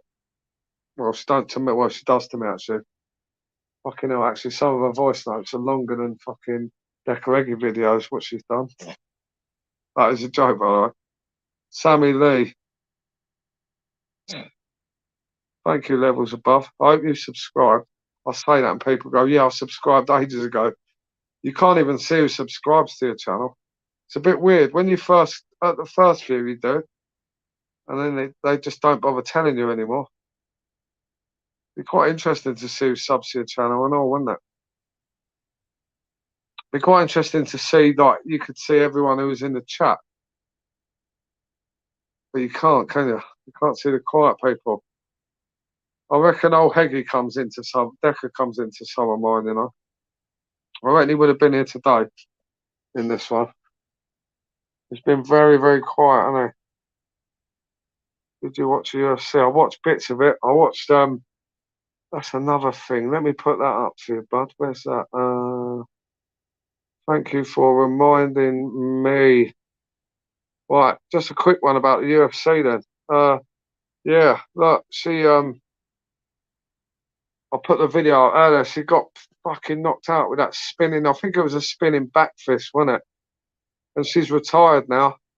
Somebody commented on the video and said about that she's got the old Conor McGregor effect, isn't it? Because she's become quite famous, isn't it? Joanne. Mate, I don't even know how to pronounce her second name. I think somebody in this chat actually pointed out, like, how many times did you spell it? And it's a good job you can have 2 pages open on a phone, because her Joanna, whatever her name is, that is the hardest name to spell. There ain't even any A, E, or E's or anything in it, any vowels. Constantly talking about bacons. Expo, don't ask me. Expos, that Exposure TV.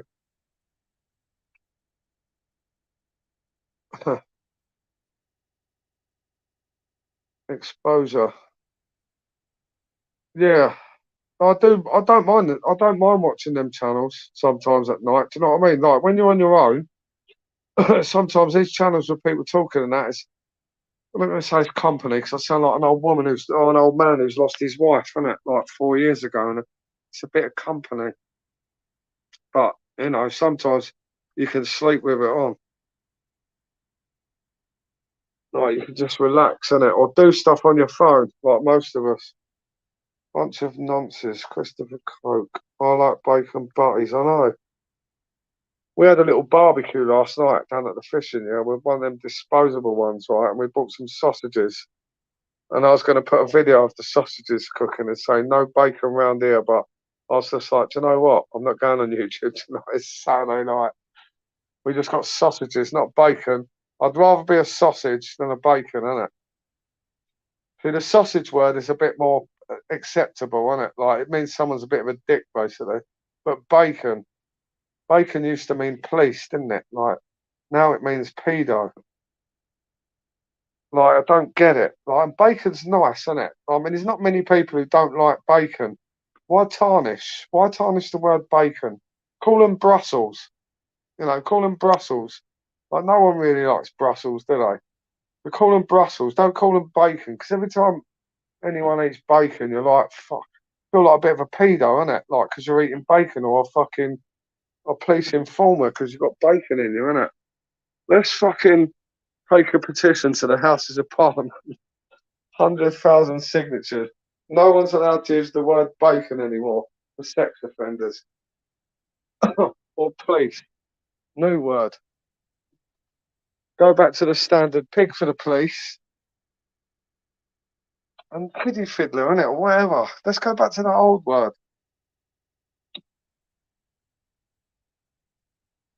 Exposing bacon. It's a tragedy, isn't it? Going to the cafe, innit? Couldn't even go to the cafe with my son this morning because of the bacon thing. He's be like, do you want bacon? I'll be like, mate, do you mind? My son's here. He'll be like, what do you mean? I'm like, bacon, you can't say that anymore, can you? And he's like, why? Like, because it means pedo, doesn't it? And he's like, I've never heard that word. I'll be like, no, neither did I till I went on fucking YouTube. He'll be like, do you want the bacon or not? I'll be like, well, yeah, but, you know, watch what you say in front of the kid, innit? You're going to have to change it soon, innit? Kids walking past the cafe. Mum, can we go and get some bacon? Son, what have I told you about that dirty old man? We're not going near him. No, I mean bacon sandwich, not the bloke in the chemist. Oh, yeah, come on then. Let's go. Don't ruin good words. Big Dasher, Woody. How you doing, Woody? Are you my mate, Woody? Daniel Woody. Is that you? If it is, how do you know Decker? Some geezer at work the other day, fucking weirdly, right? He's a doorman. He's a bit. I'm not going to slag him off on it because in case he finds this channel, so. Well, he's a bit slow, isn't it? He's always been a bit slow, but he's fucking massive. But he's one of them you could take the piss out of him all day and he wouldn't hit you. But if he flipped, mate, you'd be fucked. That's why I don't take the piss out of him. But this young kid used to, and I seen him flip one day. But he fucking, the other day, we was there building a fucking garage, and he starts fucking talking about fucking bare knuckle, and he goes, "Yeah, you ever seen that Deccs Heggie fight?" And I was like, he knew I used to do boxing promoting. I worked with him about 4 years ago. And I was like, what do I say? Do I say yes or no? So I didn't. I said, yeah, I've seen him fight a few times. He's that bare knuckle fighter. And he's like, yeah, he's fucking brilliant. So I didn't really go into that conversation. It's just work, isn't it? I didn't really want to start talking about acros or like, mate, do you know what an acro is? He'd be like, no, what's that? I'll be like, Dorman don't have to. Dorman might have to get acros, isn't it? I have to get criminal record checks. But yeah, so he started talking about Deccs, and he's right. He is a good fighter. He's a well-known bare knuckle fighter, isn't it? I might say tomorrow, isn't it? Have you ever heard of someone called Lynch Ward? See what he says. See if he's in the loop. See if he's watching all this stuff. Bacon, bacon, bacon. You're working with a bacon sympathiser. Yeah. Tomorrow I'm going to say to you fucking everyone on YouTube reckons you're a bacon sympathiser, and he'll be like, what's YouTube? I'm like, you know, that thing on your phone. He went, what? Dial? I'm taking the piss out of him as if he's a bit dumb. He kind of is. He's a nice fella, though. But yeah, I will tell him tomorrow that the people of YouTube think he's a bacon enabler. I will make sure that's the first thing I tell him in the morning.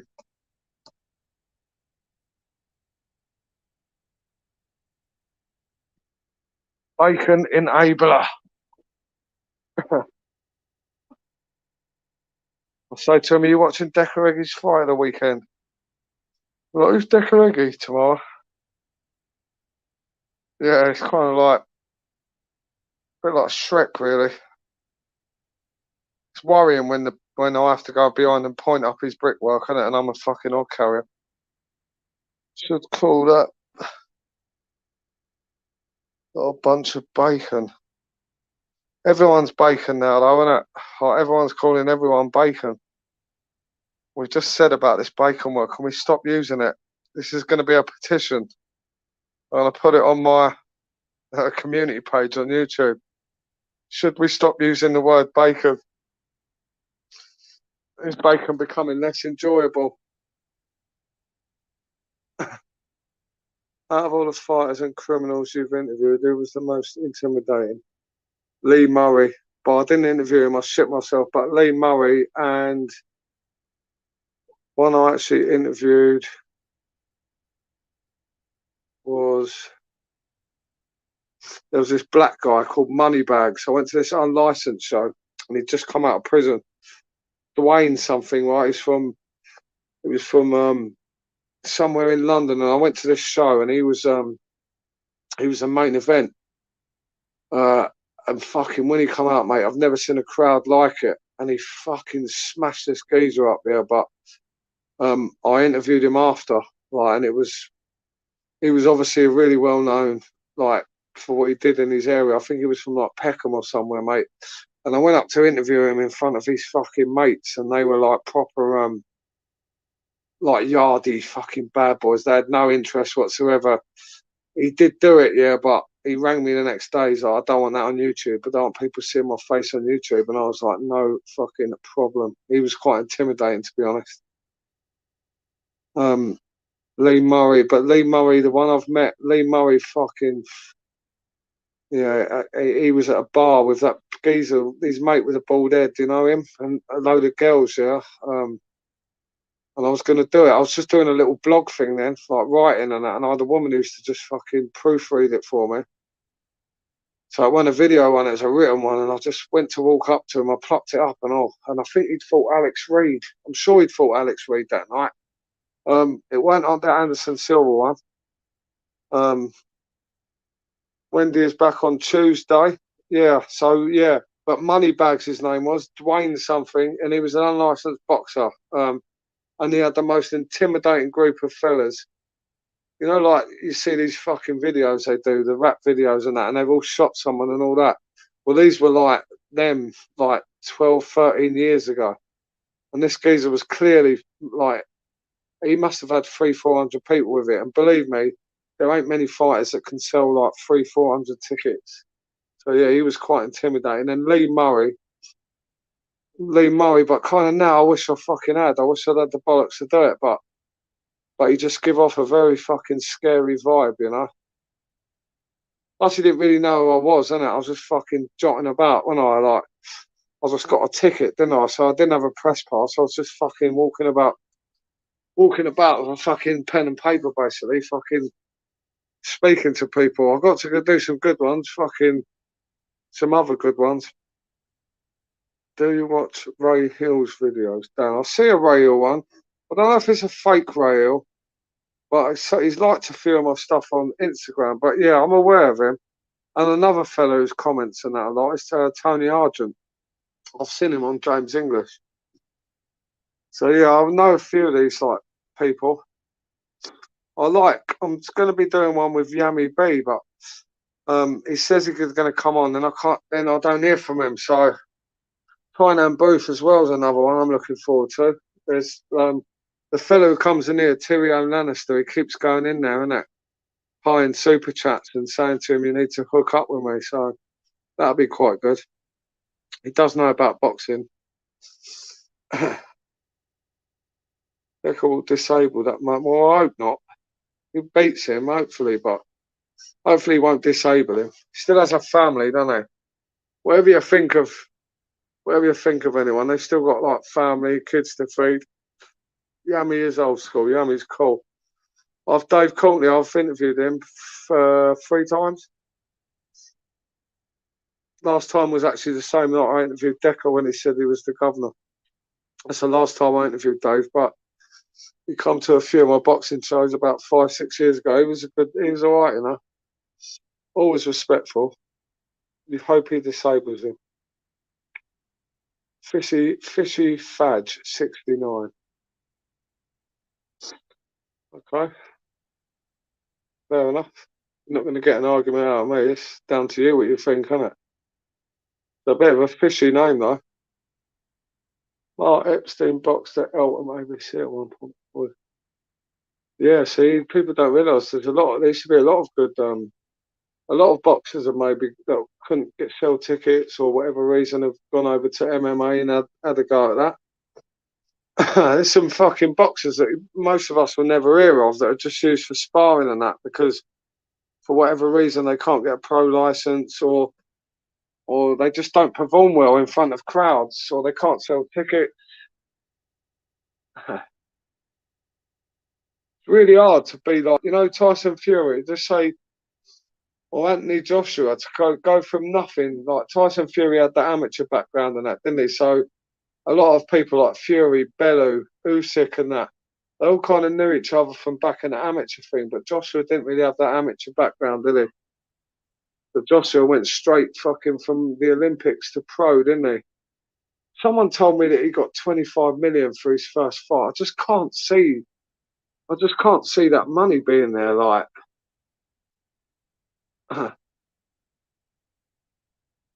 Fishy Fudge. True levels, I mean, once down to Tyson Fury, fucking, I interviewed him over the phone, but I met Peter and Fury at that place, funnily enough, where Hector was the other night. The, what's it called? The York Hall. He was on the card against, there was a local lad from round my way. He used to sell a few tickets. What's his fucking name? Billy Rumble, his name was, or is. Doesn't box anymore, no? The human steroid. When people make their names, I don't know. The human steroid. I used to train with him. And who's that, buddy? Who are you talking about? Levels above? Evening steroid. I can't believe we're saying evening to someone called steroid, but steroid evening. Good evening to the steroid. Good evening to Jarrell Miller's favourite sniffle. House man, Mark Epstein. Oh, okay, Mark Epstein. So you was a bit of a boxer yourself, levels above, yeah?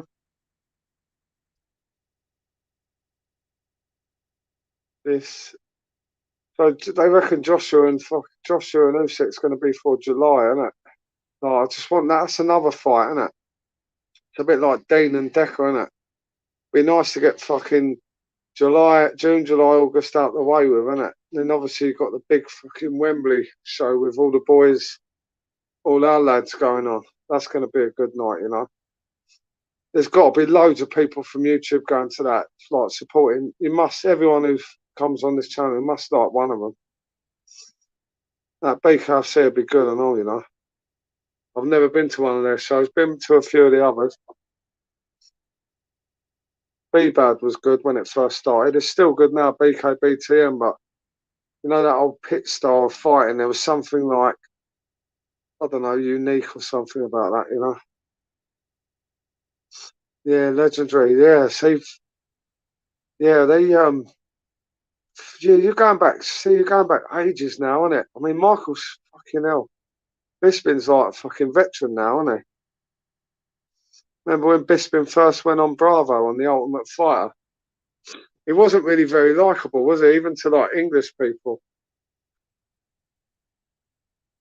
But he sort of grew on you over the years, didn't he, old big mouth Bisping? Especially after that Anderson Silva fight, when he was basically knocked out, wasn't he, with that flying knee, and then he got up and somehow went and lasted the next 2 rounds. And then he went and fucked Luke Rockhold up. Luke Rockhold was going to him, "It's my destiny, it's my destiny." Bisping was like, "Yeah, it is." And he was fucking right, wasn't he? Luke Rockhold was overrated anyway. I know some people in here probably don't know who Luke Rockhold is. Like the numbers start going down when you mention fires, no one knows. Bisping had one eye, innit? Who do you reckon would win in a street fight? Michael Bisping, Marvin Herbert, or Dale Cregan?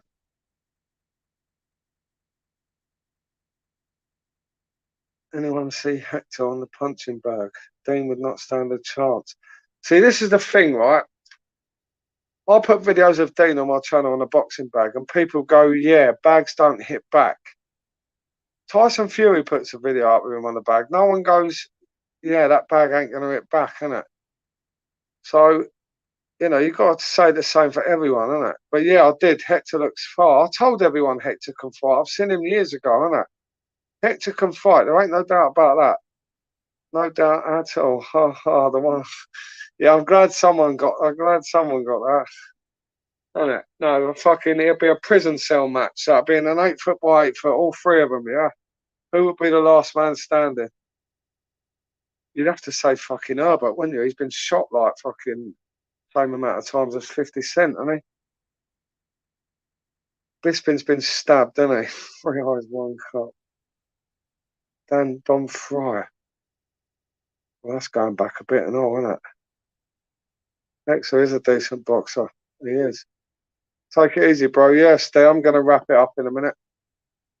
Thanks for jumping in, bud. Thanks to everyone. Marvin is the Terminator. I'll be back, innit? Imagine fucking shooting someone 9 times and the cunt comes back. Fuck that. And then just you live in worry, innit? Like if I'd be the fella that shot him, I'd be like, what if one day he just gets really wound up and he thinks, fuck it, I'm gonna go and do it, innit? You're living with your life looking over your shoulder, innit? Yeah. Right, listen, peeps, I'm gonna go now. Back to work tomorrow, innit? Thank you all for coming in. This has been a steady 35. It's been good chat, innit? And thank you for not anyone going in on me talking about Decker. And, you know, for next weekend, if the fight happens, Kurt Angle, brilliant. My favourite wrestler of all time, Kurt Angle. Like, unbelievable. When he started doing the moonsaults and that, innit? And him and Brock, when Brock done that fucking, what was that, shooting star press and landed on his head. And they said that only fucking Brock Lesnar would have survived that because his neck muscle was unnaturally fucking big. He had muscle on muscle on muscle. One of the benefits of steroids, yeah? Fucking hell. Brock says he's never used them, and I'm not going to say any otherwise. See you later, Starshine. Good crowd tonight. Thank you, everyone. Can you all hit the likes, please? Might see you in a cesspit. Make a coffee, have a smoke. God, that's so much. Thank you, everyone. It's been really good tonight. Listen, I promise you one thing. Next week, I'll get as many interviews and everything on that site as possible. And I will be going for Deccs Heggie as well at the end. It's been agreed. Like, if he turns up and he fights, I'm not fucking promoting anything that he's done or anything, but, you know, it's a fight and I'm going to interview the fighters, isn't it? So, like, I look forward to next week, but I've got a few lives in the week, innit? Be back Tuesday with the Lenny McLean one with Wendy. That'll be a good one. Like, chatting about Lenny McLean, Roy Shaw. Obviously, we know, like, fucking Lenny lost the first one, Roy, and he won the other two. But, you know, Wendy was a personal friend of his. I'm hoping someone's going to come in who knows Dave Courtney, but I'm not going to say any fucking names because last time I mentioned it, it all went fucking tits up. But I'm trying anyway. But I hope to see all there. And anyone's got any stories about Lenny McLean or just Roy Shaw, if you've read the books or anything, just comment and I'll always highlight your comments in it and chat back with you. And you're welcome on the panel as well, anyone. I know there's a lot of people in here like to sit and just chat and that. So thank you all. I hope you have a good start to the week. Go to bed early tonight. No alcohol in it. Get up fresh in the morning. See you later. Starshine, where are you gone?